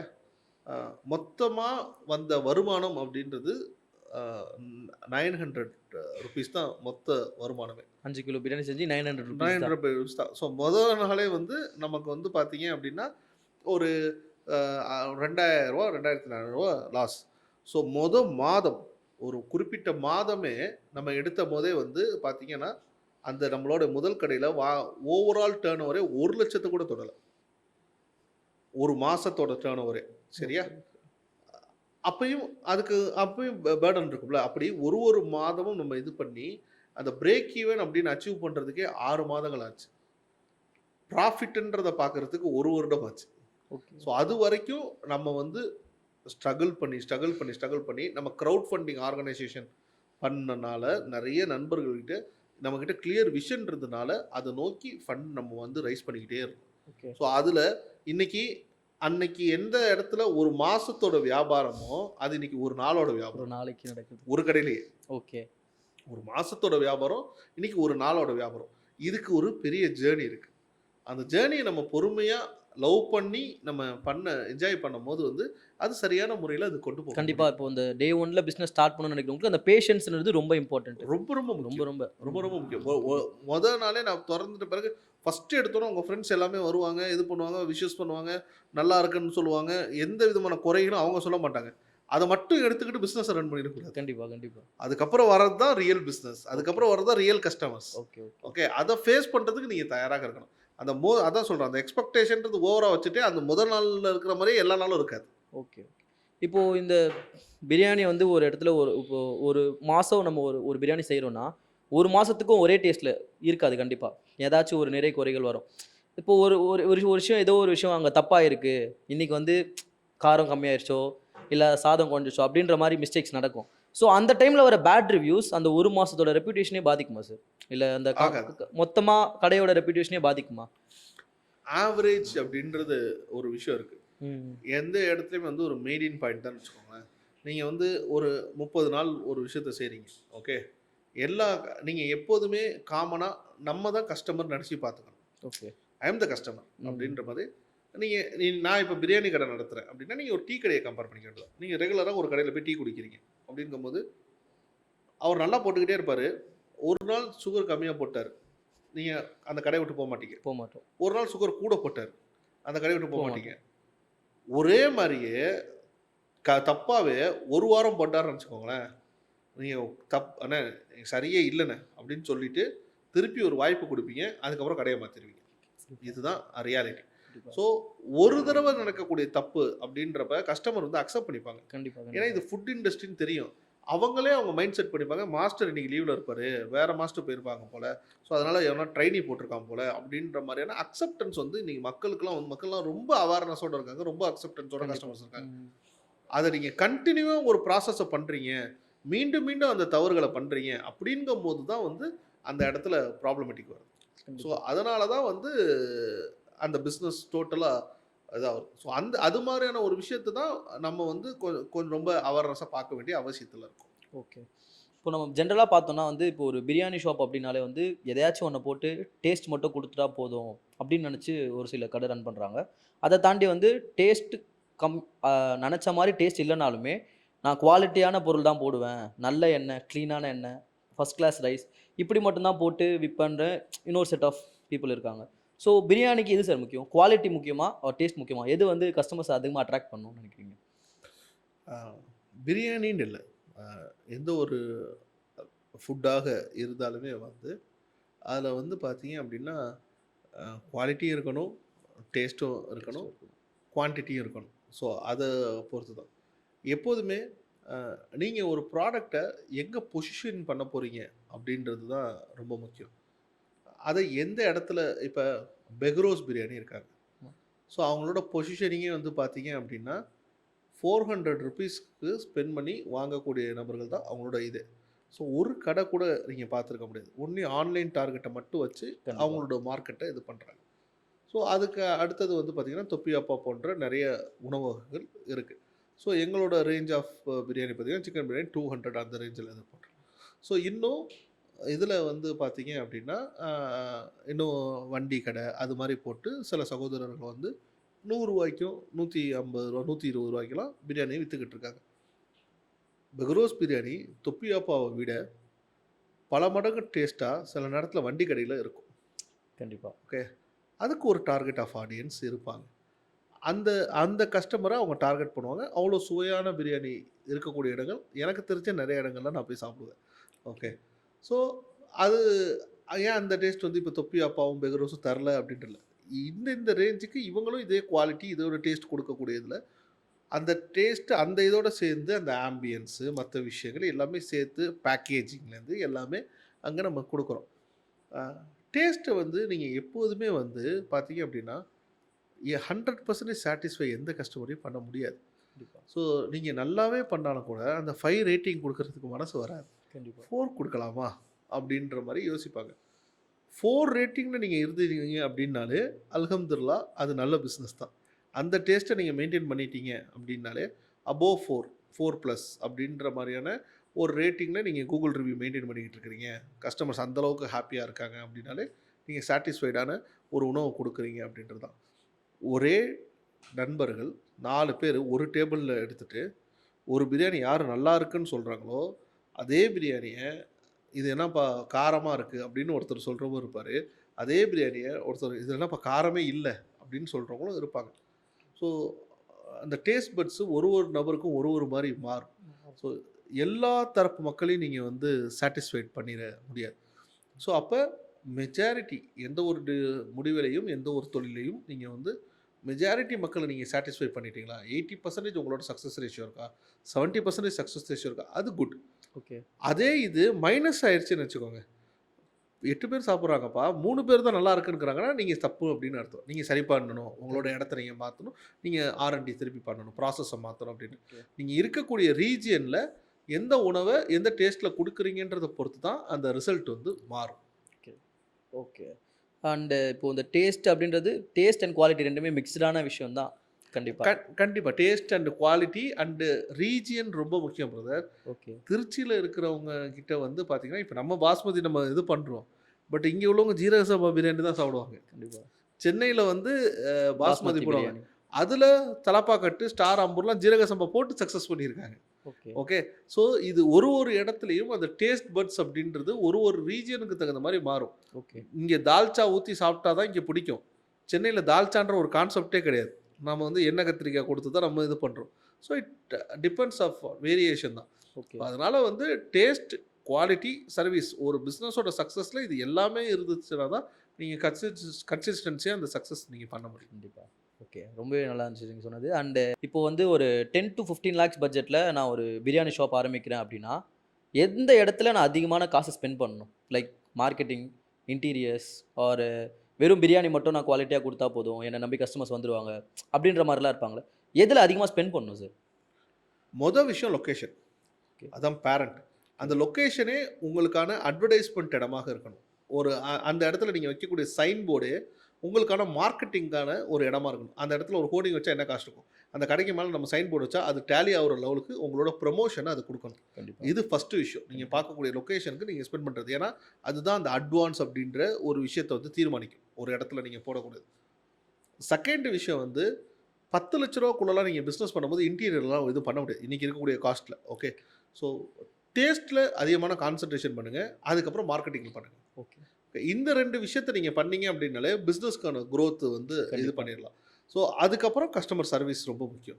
ஸோ இந்த ஒரு விஷயத்துல வந்து நீங்க செட்டப் பண்ணுங்க. அண்ட் தென் உங்ககிட்ட ரூ. 15,00,000 இருக்கு அப்படின்னா, ரூ. 15,00,000 வச்சு பிசினஸ் பண்ணிறாதீங்க. ஓகே. ரூ. 15,00,000 இருக்கு அப்படின்னா, உங்களோட மொத்த பிசினஸ் பண்ணி நீங்க நாள் ஆரம்பிக்கும்போது உங்களுடைய செட்டப்க்கு எல்லாத்துக்கும் செலவு பண்ணீங்கன்னா ரூ. 10,00,000 தான் பண்ணியிருக்கணும். ஓகே. ரூ. 5,00,000 உங்களோட பேக்கப் ஃபண்டா இருக்கணும். அப்படி நீங்க பிசினஸ் பண்ணும்போது பீஸ்ஃபுல்லா உங்களால ரன் பண்ண முடியும். இது அத்தனைக்கும் மேல நியூ ஸ்டார்ட் அப்க்கு முக்கியமா நான் சொல்ல வேண்டியது என்னன்னா, ரெஸ்டாரண்ட்ஸ பொறுத்தவரைக்கும் நீங்க ஒரு கேள்வி கேட்டீங்க. ஏன் அதிகமான ரெஸ்டாரண்ட்ஸ் ஃபெயிலியர் ஆகுறாங்க அப்படின்ட்டு. கண்டிப்பா. ரெஸ்டாரண்ட்ல கேஷ் ஃப்ளோ கூட. வர்ற கேஷ்லாம் நம்மளோட கேஷ் கிடையாது. அதில வந்து வெண்டார் பேமெண்ட்டுன்னு இருக்கு, சேலரீஸ்ன்னு இருக்கு. இது எல்லாமே கொடுக்க வேண்டியதுன்றது இருக்கும். ஸோ அந்த கேஷ் ஃப்ளோ நெறைய வந்த உடனேயே எல்லாருமே என்ன பண்ணுவாங்க அப்படின்னா, உடனடியாக அந்த கேஷ் எடுத்து வேற ஏதாவது ஆல்டர்னேட்டிவ்ல இன்வெஸ்ட் பண்ணுவாங்க. இல்ல இன்னொரு கடை போடலாமான்னு யோசிப்பாங்க. இது மாதிரியான தவறுகள நெறைய பண்ணுவாங்க. இதுவும் கூட ஒரு காரணம் தான். எடுத்த உடனே அந்த ஸ்கேல இது பண்றது. ஸோ ஃபர்ஸ்ட்டு எடுத்த உடனே நீங்க உங்களுக்குன்னு ஒரு சேலரி ஃபிக்ஸ் பண்ணிட்டு, 1 வருஷத்துக்கு சேலரிய தவிர மத்த எதுவுமே எடுக்காதீங்க. அதுக்கப்புறம் வருஷம் எண்ட்ல கணக்கு பாருங்க. அப்போ ஒரு ப்ராஃபிட் இருக்கா? அத வச்சு என்ன பண்ணலாம்னு யோசிங்க. நீங்க வந்த உடனே வந்து வர காசு எல்லாமே நம்மளுடைய காசுன்னு நெனச்சுட்டீங்க அப்டின்னா, அதுதான் அதிகமான பிசினஸ்ல வந்து ஃபெயிலியர் ஆவறதுக்கு மிக முக்கிய காரணமாக இருக்கும். இது நானே கூட உங்ககிட்ட கேட்கணும்னு நெனச்ச கொஸ்டினா. லைக் எப்படின்னா வந்து இப்போ ஒரு இடத்துல நல்லா சேல்ஸ் ஆகுது. நெறைய கஸ்டமர்ஸ் ரிப்பீட்டடா வராங்க அப்படின்னா, இப்போ ஒரு அமௌண்ட் எனக்கு ஒரு ரெவென்யூ வருதுன்னா, அதுலேருந்து ஒரு பிசினஸ் ஓனர் வந்து சேலரி மட்டும் தான் எடுக்கணும். ப்ராஃபிட் எடுத்துட்டோம். இப்போ எனக்கு ஒரு ரூ. 1,00,000 போடுறேன். ரூ. 50,000 எனக்கு ப்ராஃபிட் வந்திருக்கு அப்படின்னா, அந்த ரூ. 50,000 வச்சு நான் செலவு பண்ணிட்டேன். என்னால எதுவும் பண்ண முடியாது அதுக்கப்புறம். ஸோ இந்த மனி மேனேஜ்மெண்ட்னாலேயே நெறைய ஃபெயில் ஆகுறாங்க. ஸோ எவ்வளோக்கு எவ்வளோ நம்மளுக்குன்னு ஒரு செலவுக்கு எடுத்துக்கலாம். ஒரு பிசினஸ் ஓனர் நெக்ஸ்ட் ஸ்கேல் பண்ணணும்னு நெனைக்கிறவங்க, அடுத்த 10 வருஷத்துல என்னோட பிசினஸ் வந்து இந்த அளவுக்கு குரோ ஆகணும்னு நெனைக்கிறவங்க, கண்டிப்பா தனக்குன்னு எதுவும் செலவு பண்ணிக்க மாட்டாங்கல்ல? அ இப்ப பிசினஸ்ல வந்து நீங்க வந்து கடையில நீங்களே உட்கார்ந்து பண்ண போறீங்க அப்டிங்கும்போது வந்து, உண்மையா சொல்லணும்னா வெளி உலகத்துக்கு உங்களுக்கு பெரிய செலவே இருக்காது. ஓகே. ஏன்னா சாப்பாடு, ஃபுட், ரெஸ்டாரண்ட்ஸ் இதுன்ற மாரி. ஸோ உங்களோட ஃபேமிலியோட கமிட்மெண்ட் மட்டும் தான். அந்த ஃபேமிலியோட கமிட்மெண்ட் என்ன அப்படின்றத ஃபர்ஸ்ட்டு நீங்க ஃபிக்ஸ் பண்ணிக்கோங்க. உங்களுக்கு இன்னைக்கு ஒரு அமௌண்ட் வரும். அத வச்சு உங்களோட இஎம்ஐய பிளான் பண்ணிறாதீங்க. அப்போ ஃபண்ட் வந்துருச்சு. இத வச்சு நம்ம இத ம். வாங்கிரலாம், அது வாங்கிரலாம்ன்னு. 1 வருஷத்துக்கு எதுவுமே பண்ணாதீங்க. உங்களோட இப்ப 30,000 50,000 ஆர் உங்களோட கெப்பாசிட்டிக்கு தகுந்த மாரி ஒரு சேலரிய இது பண்ணிட்டு, ஃபேமிலி கமிட்மெண்ட்ஸ்க்கு தகுந்த மாரி ஃபேமிலி இது பண்ணிட்டு, பேலன்ஸ் உள்ளத ரீஇன்வெஸ்ட் பண்ணுங்க. இந்த அக்கவுண்ட்லயே வைங்க. ஹோல்ட் பண்ணுங்க. எல்லாம் பண்ணுங்க. 1 வருஷம் முடிச்சோனே இத ப்ராப்பர் அக்கவுண்ட்ஸ் பாருங்க. அக்கவுண்ட்ஸ் பார்க்குறப்ப நம்மகிட்ட பேக்கப் என்ன இருக்குன்றத பாருங்க. அந்த ஃபண்ட வச்சுட்டு அன்னைக்கு உங்களோட சிந்தனை சொல்லும். அந்த அளவுக்கு பக்குவம் அடைஞ்சிட்டீங்க. 1 வருஷம் ரன் பண்ண பிறகு இத நம்ம என்ன பண்ணலாம்? நம்ம கடைய அப்ப நீங்க வந்து அடுத்த கட்டமா இன்டீரியர் பண்ணலாமா? இல்ல வேற ஏதாவது நம்ம பண்ணலாமா? இன்னும் கொஞ்சம் ஸ்கேல் அப் பண்ணலாமா? அப்படின்ற விஷயங்கள் எல்லாமே அதுக்கப்புறம் நீங்க சிந்திச்சு பண்ணுங்க. ஸோ இதுதான் வந்து நெறைய பேர் பண்ணக்கூடிய காமன் மிஸ்டேக்ஸா நான் பார்க்குறது. ஆ நீங்க சொன்னது எப்படின்னு சொல்ல ஓகே. அண்ட் நான் பார்த்த வரைக்கும் வந்து ஒரு பிரியாணியோட ஃபவுண்டர் வந்து பேசுறாரு. என்னன்னு சொல்றாருன்னா, நாங்க வந்து ஒரு 2 கடை வச்சு ரன் பண்ணோம். நாங்க 2 ஃப்ரெண்ட்ஸ் சேர்ந்து ஸ்டார்ட் பண்ணோம் இந்த பிசினஸ. 2 ஃப்ரெண்ட்ஸும் நல்லா ரன் ஆச்சு. அதுல எங்களுக்கு வந்த ப்ராஃபிட்ல நாங்க நெனச்சிருந்தா எங்களுக்கு ஒரு காரோ, வீடோ வாங்கியிருக்கலாம். ஆனா பிசினஸ்ல வந்த காச திருப்பி நாங்க அதே பிசினஸ்ல போட்டதுனால தான், எங்க பிரியாணி பிராண்ட் வந்து இன்னைக்கு வந்து ஒரு நம்பர் ஆஃப் பிரான்ச்சஸ் இருக்கு. ஸோ ஃபர்ஸ்ட்டு நீங்க ஒரு பிசினஸ் ஸ்டார்ட் பண்றீங்க அப்படின்னா, உள்ள வர காச எடுத்து மறுபடியும் பிசினஸ்லயே போடுங்க அப்படின்றாங்க. இது ஒரு ரைட் அப்ரோச் தானே கண்டிப்பா. கம்பல்சரி ரைட் அப்ரோச் தான். ம். உங்களுடைய ப ஸோ நான் எப்போதுமே ரெஸ்டாரண்ட்ட பொறுத்தவரைக்கும் ஒரு 3 பிரேக்கப்பா பிரிப்பேன். So first, second, third year வந்து எப்படி ஆர்ஓஐ நீங்க வந்து ரெய்ன்டெயின் பண்ணணும் அப்படின்றது. ஸோ அதில வந்து ஃபர்ஸ்ட்டு எக்ஸ்பெண்டிச்சர்ஸ் இருக்குல்ல, அந்த எக்ஸ்பெண்டிச்சர்ஸ்ல நீங்க திருப்பியே எடுக்க முடியாத செலவுகள் பண்ணியிருப்பீங்க. லைக் மார்க்கெட்டிங் பண்ணது, இன்டீரியர் பண்ணது, இந்த காசுலாம் உங்களுக்கு வரவே வராது. ஓகே. ஸோ அதை நீங்கள் ஃபஸ்ட்டு ரெக்கவர் பண்ணணும். செகண்ட் திங் வந்து பார்த்தீங்க அப்படின்னா, உங்களோட depreciation asset, kitchen equipments, system இது எல்லாமே வந்து பார்த்தீங்கன்னா, நீங்க எவ்வளோக்கு வாங்குனீங்களோ, அடுத்த நாளே வித்தீங்கன்னா கூட 50% ஆஃப் வேல்யூல போகும். அந்த டிப்ரிசியேஷன் அசெட்டோட வேல்யூ வந்து ரெக்கவர் பண்ணணும். 3வதா வந்து உங்களோட செக்யூர் இன்வெஸ்ட்மெண்ட். லைக் அட்வான்ஸோ, ஃப்ரான்சைஸ் ஃபீ ஏதோ ஒண்ணு நீங்க குடுத்துருக்கிறீங்க அப்படின்னா, அத வந்து 3 இயர் ரெக்கவர் பண்ணுங்க அப்படின்ற மாரியான ஒரு ஃபார்முலா நம்ம போட்டு, அதுக்கு தகுந்த மாரி நம்ம பிளான் குடுப்போம். ஸோ இது மாரி அவங்க வந்து அந்த ஃபண்ட் ஃப்ளோ அப்படின்றத கரெக்ட்டான ஒரு விஷயத்துல மெயின்டெயின் பண்ணும்போது வந்து, அவங்களுக்கு எந்த விதமான பாதிப்பும் வராது. ஸோ அந்த ஃபண்ட் இருக்கு, இருக்கிறத வச்சு நம்ம உடனே வேற ஏதாவது பண்ணிறலாம் அப்படின்றது, நீங்க சொன்ன ஒரு விஷயம் இருக்குல்ல, அந்த 2 நபர்கள் சொன்னாங்கன்னு. ம். அந்த ஃபார்முலால ஃபர்ஸ்ட்டு வருஷம் இல்ல. இப்ப இன்னைய வரைக்கும் தொப்பியா போல அந்த ஸ்டெபிலைசேஷன் தான் நாங்க கண்டிப்பா, பண்ணிக்கிட்டு இருக்கோம். கண்டிப்பா. So what ever the income எங்களோட சேலரி அப்படின்றத இது பண்றோம். பட் அது முன்னாடி தௌசண்ட்ஸ்ல இருந்துச்சு. இப்ப எனக்கு லேக்ஸ்ல இருக்கு சேலரி. அதுதான் டிஃபரெண்ட்டா இருக்குமே தவிர, மத்தபடி அந்த ரெவென்யூ, மத்த ஸ்ட்ரீம் லைன் எல்லாமே வந்து கம்பெனிக்குள்ளான எக்ஸ்பெண்டிச்சர்ஸா தான் போகும். ஓகே. அண்ட் இன்னொரு விஷயம் என்னன்னா வந்து, இப்போ கடையில போய் பிரியாணி வாங்கி சாப்பிடுறத தாண்டி, எல்லாருமே உட்காந்த இடத்துலேருந்தே ஆர்டர் பண்ண ஆரம்பிச்சுட்டாங்க. வீட்டுக்கு கொண்டு வந்து கூட பெரிய பெரிய ரெஸ்டாரண்ட் ஃபுட்டா இருந்தாலுமே சரி, வீட்ல இருந்தே வந்துருது. ஒரு சின்ன இன்வெஸ்ட்மென்ட்ல நான் கிளவுட் கிட்சன் மட்டுமே நம்பி ஒரு ஃபுட் பிசினஸ் ஸ்டார்ட் பண்ணலாமா சார்? என்னுடைய அனுபவத்த பொறுத்தவரைக்கும், அ கிளவுட் கிட்சன் மட்டும் வச்சு சக்சஸ் பண்ணவங்க, ப்ராஃபிட்டபிள் பண்ணவங்க அப்படின்றது இல்ல. ஆனா, ஸ்கேல் அப் பண்றதுக்கு இந்த கார்ப்பரேட் நிறுவனங்கள் ரெபெல் ஃபுட்ஸ், பெகரோஸ் பிரியாணி இவங்கலாம் வந்து ப்ராஃபிட்ட நோக்கி ஓடுனவங்க இல்ல. ரெவென்யூ மட்டும் தான் காட்டுவாங்க. இந்த ரெவென்யூ வச்சு நான் அடுத்த கட்டம் போணும், வென்ச்சர் கேபிட்டல் வாங்கணும் அப்படின்ற மாரியான ஒரு விஷயத்த போவாங்க. அவங்க வேற. டைரக்ட்டா இத நான் பண்ணிட்டு, இது மூலமா நான் சக்சஸ் பண்ணேன்றது இல்ல. பட் இதே நேரத்தில நீங்க வந்து ஆன்லைன் டெலிவரி பார்ட்னர் வச்சு ஒரு டேக் அவே கவுண்டரும், டைரக்ட்டா மக்கள் உங்ககிட்ட டேக் அவே எடுத்துட்டு போற மாரியும் கவுண்டர் வச்சு சக்சஸ் பண்ணவங்க இருக்காங்க. என்னோட நாலேட்ஜ்ல. மேபி கிளவுட் கிட்சன் வாங்கி சக்சஸ் பண்ணவங்களும் இருக்கலாம். எனக்கு தெரியல. Okay, okay, okay. அண்ட் இப்போ இந்த மாடர்ன் டைம்ஸ்ல வந்து ஃபுட் விளாகிங், ஃபுட் ரிவ்யூ பண்றவங்க ரொம்ப அதிகமாயிட்டாங்க. ஸோ இப்போ நான் ஒரு கடை ஸ்டார்ட் பண்றேன் அப்படின்னா, எனக்கு நான் ஒரு ஃபுட் ரிவ்யூவர் வந்து இந்த மாரி ரிவ்யூ பண்ண சொல்றேன் என் ஃபுட் அப்படின்னா, அவங்க வந்து ரிவ்யூ பண்றது அந்த டைம்க்கு மட்டும் கஸ்டமர்ஸ் குடுக்குமா? இல்ல எனக்கு அந்த அந்த கஸ்டமர்ஸே எனக்கு லாங் ரன்க்கு இருப்பாங்களா? இப்போ ஃபுட் விளாகர்ஸ் கிட்ட நம்ம ப்ரமோஷனுக்குன்னு போலாமா? இன்னைக்கு இருக்கக்கூடிய சூழ்நிலைகள்ல வந்து ஃபுட் பிளாக்கர்ஸ் கிட்ட போக வேண்டிய அவசியத்துக்கு நம்ம தள்ளப்பட்டுட்டோம். ஓகே. ஸோ அப்படிங்கும்போது நம்ம போய் தான் ஆகணுன்ற சிச்சுவேஷன்ல தான் இருக்கு. ஓகே. பொதுவாகவே வந்து நான் வந்து இந்த விளாகர்ஸு, இந்த ரிவ்யூஸ் பண்றது இருக்குல்ல, அதில வந்து எனக்கு வந்து பர்சனலா உடன்பாடு கிடையாது. ஏன்னா, ஒருத்தனும் ஒரு படம் எடுக்கும்போதும் அவ்வளோ கோடி செலவு பண்ணி, அவ்வளோ உழைப்ப போட்டு எடுக்குறாங்க. ஓகே. ஒரு நிறுவனம் நடத்துறதும், ஒரு ரெஸ்டாரண்ட் நடத்துறதுக்கும் அவன் அவ்வளோ போராடி தான் அவன் பண்ணியிருப்பான். ஓகே. அந்த முதலாளி அத இது பண்ணியிருக்கான்னு வச்சுக்கோங்களேன். யாரோ ஒரு செஃப் நார்த் இந்தியால வந்தவன் மிஸ்டேக் பண்ணுவான், இது பண்ணுவான்றதுக்காக. அத ரிவ்யூ தப்பா போட்டு எழுதுறதுனால ஒருத்தனோட பிசினஸ காலி பண்றது இருக்குல்ல. இன்னைக்கு உள்ள டெஃபினட்டா. சோசியல் மீடியால பாசிட்டிவ் விட நெகட்டிவ் ரொம்ப வைரலா பரவும். கண்டிப்பா. ஓகே.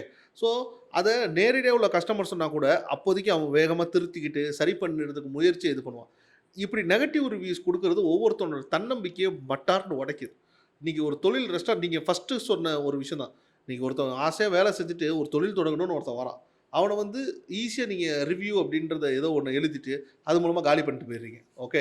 அதுல உங்களுக்கு என்ன ஒரு கேமரா, ஒரு மொபைல தூக்கிட்டு வந்து ஒரு ரிவ்யூன்னு நானும் பேசுறேன் அப்படின்ற மாரி பேசுறேன். அதனால பின் விளைவுகள யாருமே யோசிக்கிறது இல்ல. ஸோ அது வந்து நான் வந்து எப்போதுமே அத வந்து என்கரேஜ் பண்றதில்ல. ஆனா, இன்றைய காலகட்டம் சில விஷயங்கள வந்து நம்ம அவாய்ட் பண்ணாலும் வேற வழி இல்ல. அப்படிங்கும்போது, அ இன்னைக்கு வந்து ஃபுட் ரிவ்யூவர்ஸ்லாம் எனக்கு தெரிஞ்சு நேர்மையாலாம் எந்த ஃபுட் ரிவ்யூவர்ஸும் இல்ல பிரதர். ஸோ எல்லாருமே வந்து பெய்டு ரிவ்யூவர்ஸ் தான் இருக்காங்களே கண்டிப்பா. தவிர இங்க.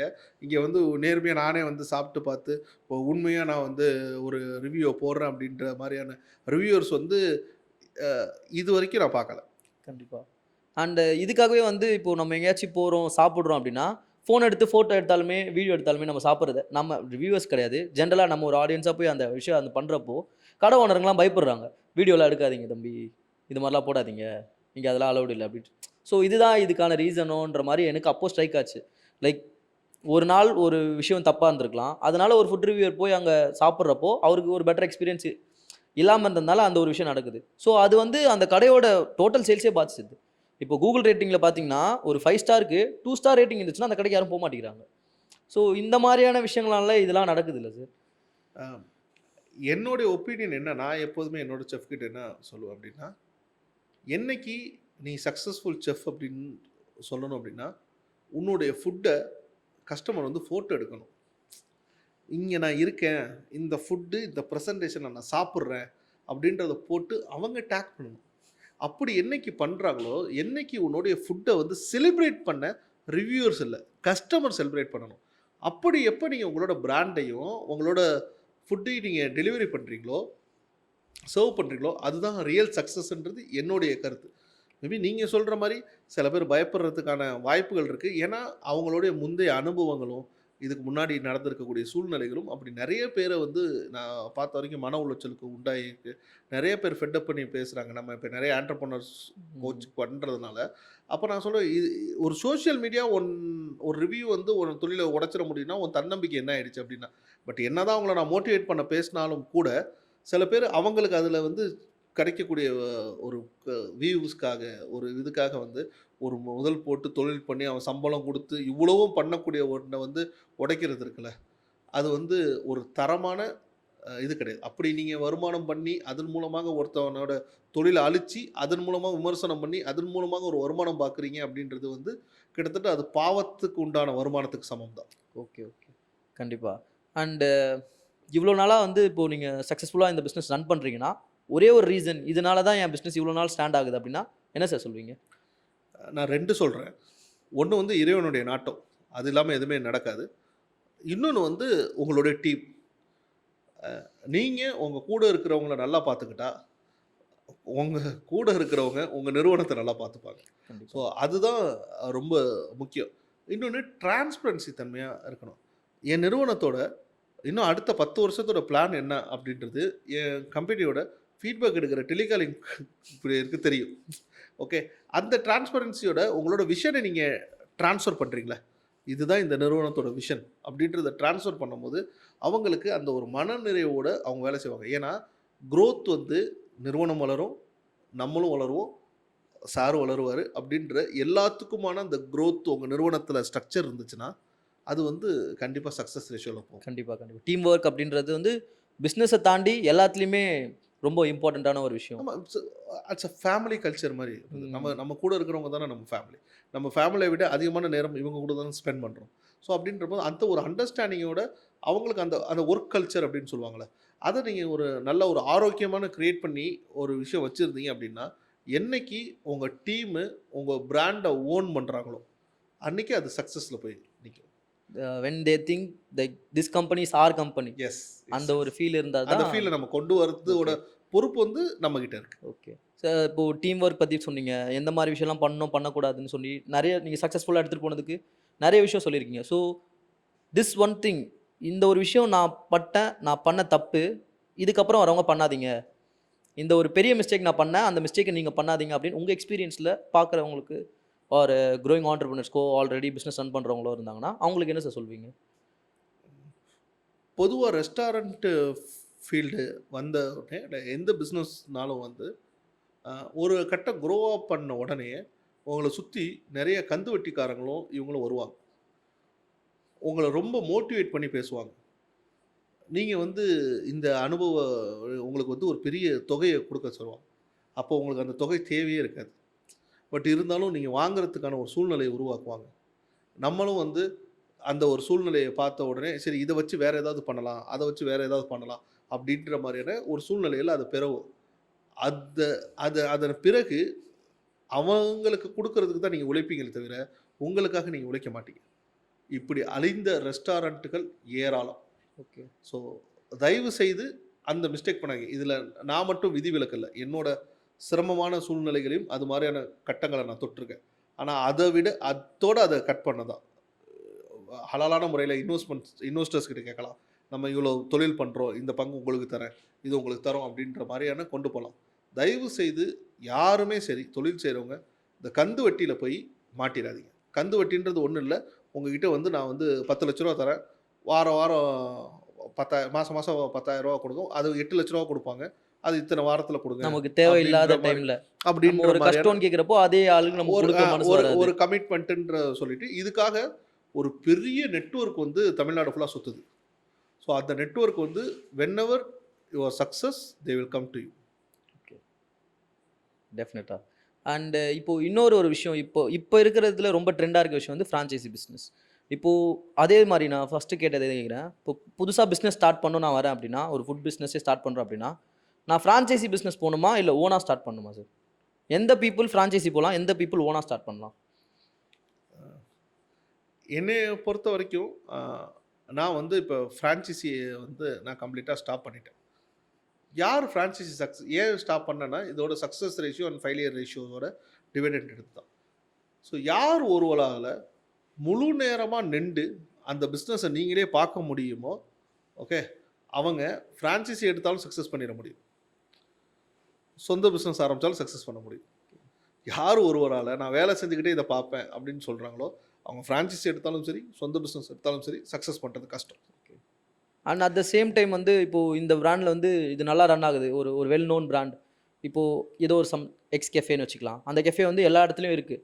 அந்த கெஃபே நான் வச்சுட்டேன், நான் ஃப்ரான்ச்சைஸ் வச்சிருக்கேன் அப்படின்னா, ஃப்ரான்ச்சைஸ் எடுத்துட்டேன் அப்படின்னா, எனக்கு மாதம் மாதம் அதுலேருந்து அவங்க சொல்கிற ரிட்டர்ன்ஸ் வந்துடும் அப்படின்னு ட்ரஸ்ட் பண்ணி போய் எடுக்கிறாங்களே.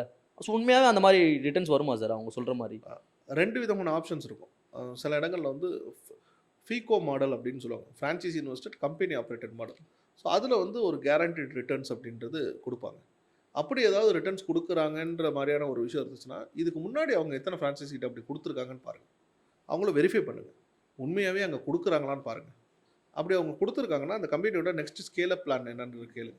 அவங்களோட ஒரு விஷனரி இருக்குது, அவங்களோட ட்ராக் ரெக்கார்ட் இருக்குது, அவங்க உண்மையாகவே ப்ராஃபிட்டபிளில் வந்து தான் அவங்க அந்த ரிட்டர்ன்ஸை கொடுத்துக்கிட்டு இருக்காங்க அப்படின்ற அந்த விஷனரியோ, இல்லை அவங்களுக்கான கிளியர் விஷன் இருக்குது, அதை வச்சு பேஸ் பண்ணி கொடுக்குறாங்க அப்படின்னா, நீங்கள் தாராளமாக அங்கே போகலாம், பிரச்சனை இல்லை. இன்னும் ஷார்ட் டேர்ம் பிளான் இருக்குது, அவங்ககிட்ட ஒரு கிளியர் விஷனாக இல்லை, இன்றைக்கி இது கொஞ்சம் பூமாக இருக்குது, இதை வச்சுட்டு அவங்க ஏதாவது மூவ் பண்ணிக்கணும்னு பார்க்குறாங்க அப்படிங்கும்போது, அவங்க தப்பானவங்கன்னு சொல்ல, அவங்கக்கிட்ட கிளியர் விஷன் இல்லைனா அவங்களும் சரிவாங்க, நம்மளையும் சரிச்சிருவாங்க. ஓகே. அண்ட் இப்போ அந்த ஃப்ரான்ச்சைஸியே வந்து ஒரு ஸ்கேம்ன்ற மாதிரிலாம் ப்ரொஜெக்ட் ஆயிட்டு சார். மோஸ்ட்டாக வந்து இப்போ ஒரு 10 பேர் இருக்காங்கன்னா, அவங்க கிட்ட போய் நான் சொல்கிறேன் அப்படின்னா, 7 பேர் வந்து ஃப்ரான்ச்சைஸ்லாம் எடுக்காத இதுதான் சொல்லுவாங்க. அண்ட் 3 பேர் தான் வந்து ட்ரஸ்ட் பண்ணி எடுப்பாங்க. அதுவும் அவங்க எடுக்கிற பிராண்ட்ஸ் எப்படி இருக்கும்னு பார்த்தா, வெல் நோன், வெல் ட்ரஸ்டட் பிராண்டாக இருக்கும். ஸோ இந்த ஃப்ரான்ச்சைஸியே ஸ்கேமா சார்? இப்போ ஃப்ரான்ச்சைஸியே எடுக்கக்கூடாதா அப்படி பார்த்தா?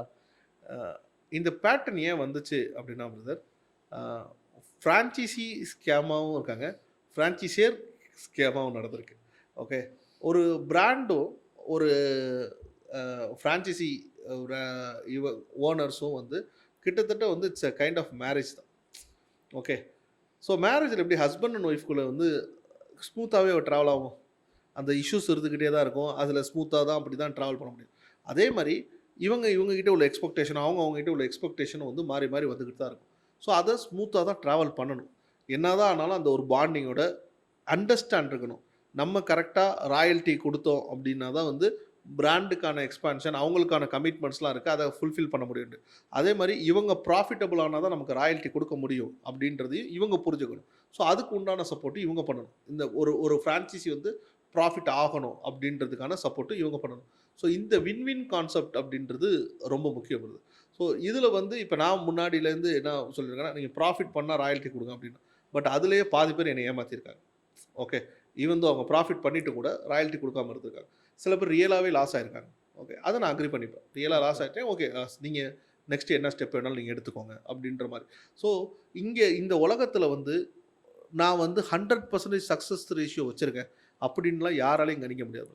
ஓகே, ஸோ எவ்வளோ பெரிய நபர்களாக இருந்தாலும் அவங்களுக்கும் ஃபெயிலியர்ஸ் இருக்கும். ஓகே, நம்ம செலக்ட் பண்ணுற லொக்கேஷன் சில இடத்துல ஃபெயிலியர் ஆகலாம், இல்லை அங்கே நம்ம ஏதோ ஒரு பெரிய நம்பிக்கையோட, இப்போ ஒரு உதாரணத்துக்கு சொல்கிறது, இப்போ திருச்சியில் பஸ் ஸ்டாண்டில் வந்து நம்ம இவ்வளோ க்ரௌட் வரும், இங்கே போடலான்னு பெரிய இன்வெஸ்ட்மெண்ட்டோட பெரிய அட்வான்ஸோடு அங்கே இறங்கியிருப்போம், பஸ் ஸ்டாண்டே பஞ்சப்பூருக்கு மாறிடும். ஓகே, இதில் யார் மேலே மிஸ்டேக் சொல்லுவீங்க? ஓகே, ஸோ இப்படி பல விஷயங்கள் வந்து நீங்கள் சொன்ன வார்த்தைகளில் உள்ளடக்கியிருக்கு. ஸோ இங்கே யாருமே ஸ்கேம் பண்ணணும் அப்படின்ற நோக்கத்துலலாம் யாரும் இப்போ சில பேர் வந்து இந்த ஃப்ரான்ச்சைசி ஆப்ஷனில் என்ன யோசிக்கிறாங்க, சரி ஒரு 2 லட்ச ரூபா ஃப்ரான்ச்சைசி வாங்கிட்டு ஒரு 50 பேர் வாங்கிட்டாலும் 1 கோடி ரூபா மாடல் மட்டும் கொடுத்துட்டு அதுக்கப்புறம் சர்வீஸ் கொடுக்காம நிறைய பிராண்ட்ஸ் வந்து இப்போ போகிறதையும் நம்மளால் பார்க்க முடியுது. ஓகே, அதனால தான் நான் சொல்கிறது, ஃபஸ்ட்டு எடுத்தோன்னே அவனே ஒரு பிரான்ச் தான் வச்சுருக்கான், அவன் ஃப்ரான்ச்சைசி கொடுக்குறான். ஓகேயா, நீ முதல்ல எத்தனை பிரான்ச் வச்சுருக்க, நீங்கள் முதல்ல எத்தனை பிரான்ச் ரன் பண்ணுறீங்க, எவ்வளோ வருஷம் ரன் பண்ணியிருக்காங்க, இது எல்லாத்தையும் பார்த்துட்டு எடுக்கக்கூடியவர்கள் பார்த்து எடுங்க. அதே மாதிரி சில பிராண்ட்ஸ் வந்து பிராண்ட் ஓனர்ஸ் வந்து நல்லா பேஷனேட்டோடு இருக்காங்க, அவங்களும் நிறைய பேர் சொல்கிறாங்க, அண்ணா இத்தனை பேருக்கு நான் கொடுத்துறேன், யாருமே ஒழுங்காக கோஆப்ரேட் பண்ண மாட்டேங்கிறாங்க அப்படின்ட்டு. ஸோ ஃப்ரான்ச்சைசி கொடுக்குறதையும் வந்து பார்த்து கொடுங்க. ஆனால் என்னுடைய லாஜிக்கல் படி நான் இந்த 7 வருஷம் எக்ஸ்பீரியன்ஸில் ஃப்ரான்ச்சைசி ஆப்ரேட்டட் ஷாப் பிஸ்னஸ் வந்து சக்ஸஸ்ஃபுல்லாக ஒரு ரெஸ்டாரண்ட்டில் பண்ணவே முடியாது அப்படின்றத நான் அனலைஸ் பண்ண பிறகு தான் நான் ஃப்ரான்ச்சைசின்றதை ஸ்டாப் பண்ண பிறகு. ஸோ இப்போ தொப்பியாப்பாவை பொறுத்த வரைக்கும் நம்ம டைரெக்டாக ஃபண்ட் ரைஸ் பண்ணுறோம், டைரக்ட் ஷாப் தான் ரன் பண்ணுறோம், அவங்களுக்கான ப்ராஃபிட் ஷேர் தான் பண்ணுறோமே தவிர நம்ம ஃப்ரான்ச்சைசி கொடுக்கறது இல்லை. ஸோ காரணம் என்ன அப்படின்னா, பெரும்பான்மையாக ஜெயிச்சவங்களாம் பாருங்களேன், அடையார் ஆனந்த பவன், தலப்பாக்கட்டு, இவங்கெல்லாம் எங்கேயும் ஃப்ரான்ச்சைசி கொடுக்கல. எல்லாமே வந்து அவங்களுடைய ஓன் ஷாப் ரன்னிங் தான். அதனால தான் அவங்களால அடுத்தடுத்த கட்ட ஸ்கேல் அப் பண்ணி அவங்க ஃபண்ட்ஸ் ரைஸ் பண்ணியிருப்பாங்க, லோன்லாம் ரைஸ் பண்ணியிருப்பாங்க, இல்லை இன்வெஸ்டர்ஸாக ரைஸ் பண்ணியிருப்பாங்க வேறு. பட் ஆப்ரேஷன் அப்படின்றது அவங்களுடைய கண்ட்ரோல் அப்படின்னு இருக்கும்போது தான் அது பெரிய லெவலில் ஸ்கேல் அப் ஆகும். மற்றபடி இப்போ நானாக இருக்கட்டும், இல்லை என்னோட இப்போ சர்க்கிளில் இருக்கக்கூடிய நபர்கள், ஏன் கேட்டகரியில் இருக்கக்கூடிய நிறைய ரெஸ்டாரண்ட்ஸாக இருக்கட்டும், இது எல்லாமே வந்து நிறைய ப்ளஸ் அண்ட் டிப்ஸ் இருக்கும்.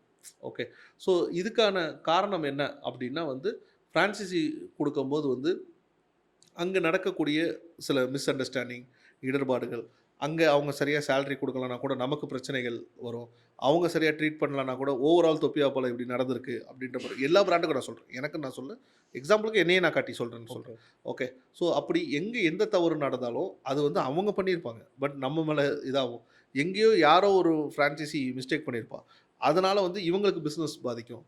ஸோ இது எல்லாத்துக்கும் ஆன்சரபிள் பண்ணிக்கிட்டு இது எல்லாத்தையும் மானிட்டர் பண்ணும்போது நம்மளுடைய ஓன் கண்ட்ரோலில் இருக்கும்போது அந்த பிரச்சனை வராது.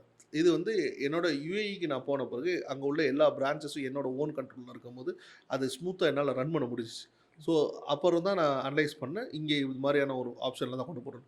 ஆனால் ஸ்டார்டிங் பீரியடில் எடுத்த உடனே இந்த ஸ்டெப் எடுக்க முடியுமானா எல்லாத்தாலையும் முடியாது. ஏன்னா எடுத்த உடனே எப்படி உங்களை நம்பி அவ்வளோ இன்வெஸ்ட் பண்ணுவாங்க உங்கள் பேரில் அது. ஸோ அப்படின்றப்போ ஆரம்ப கட்டத்தில் வந்து ஸோ கால்டு எல்லா பிராண்ட் ஓனர்ஸும் ஒரு 10 பிரான்ச் ஃப்ரான்ச்சைசி போகலாம் அப்படின்ற மாதிரி ஒரு லிமிட் வச்சுக்கோங்க.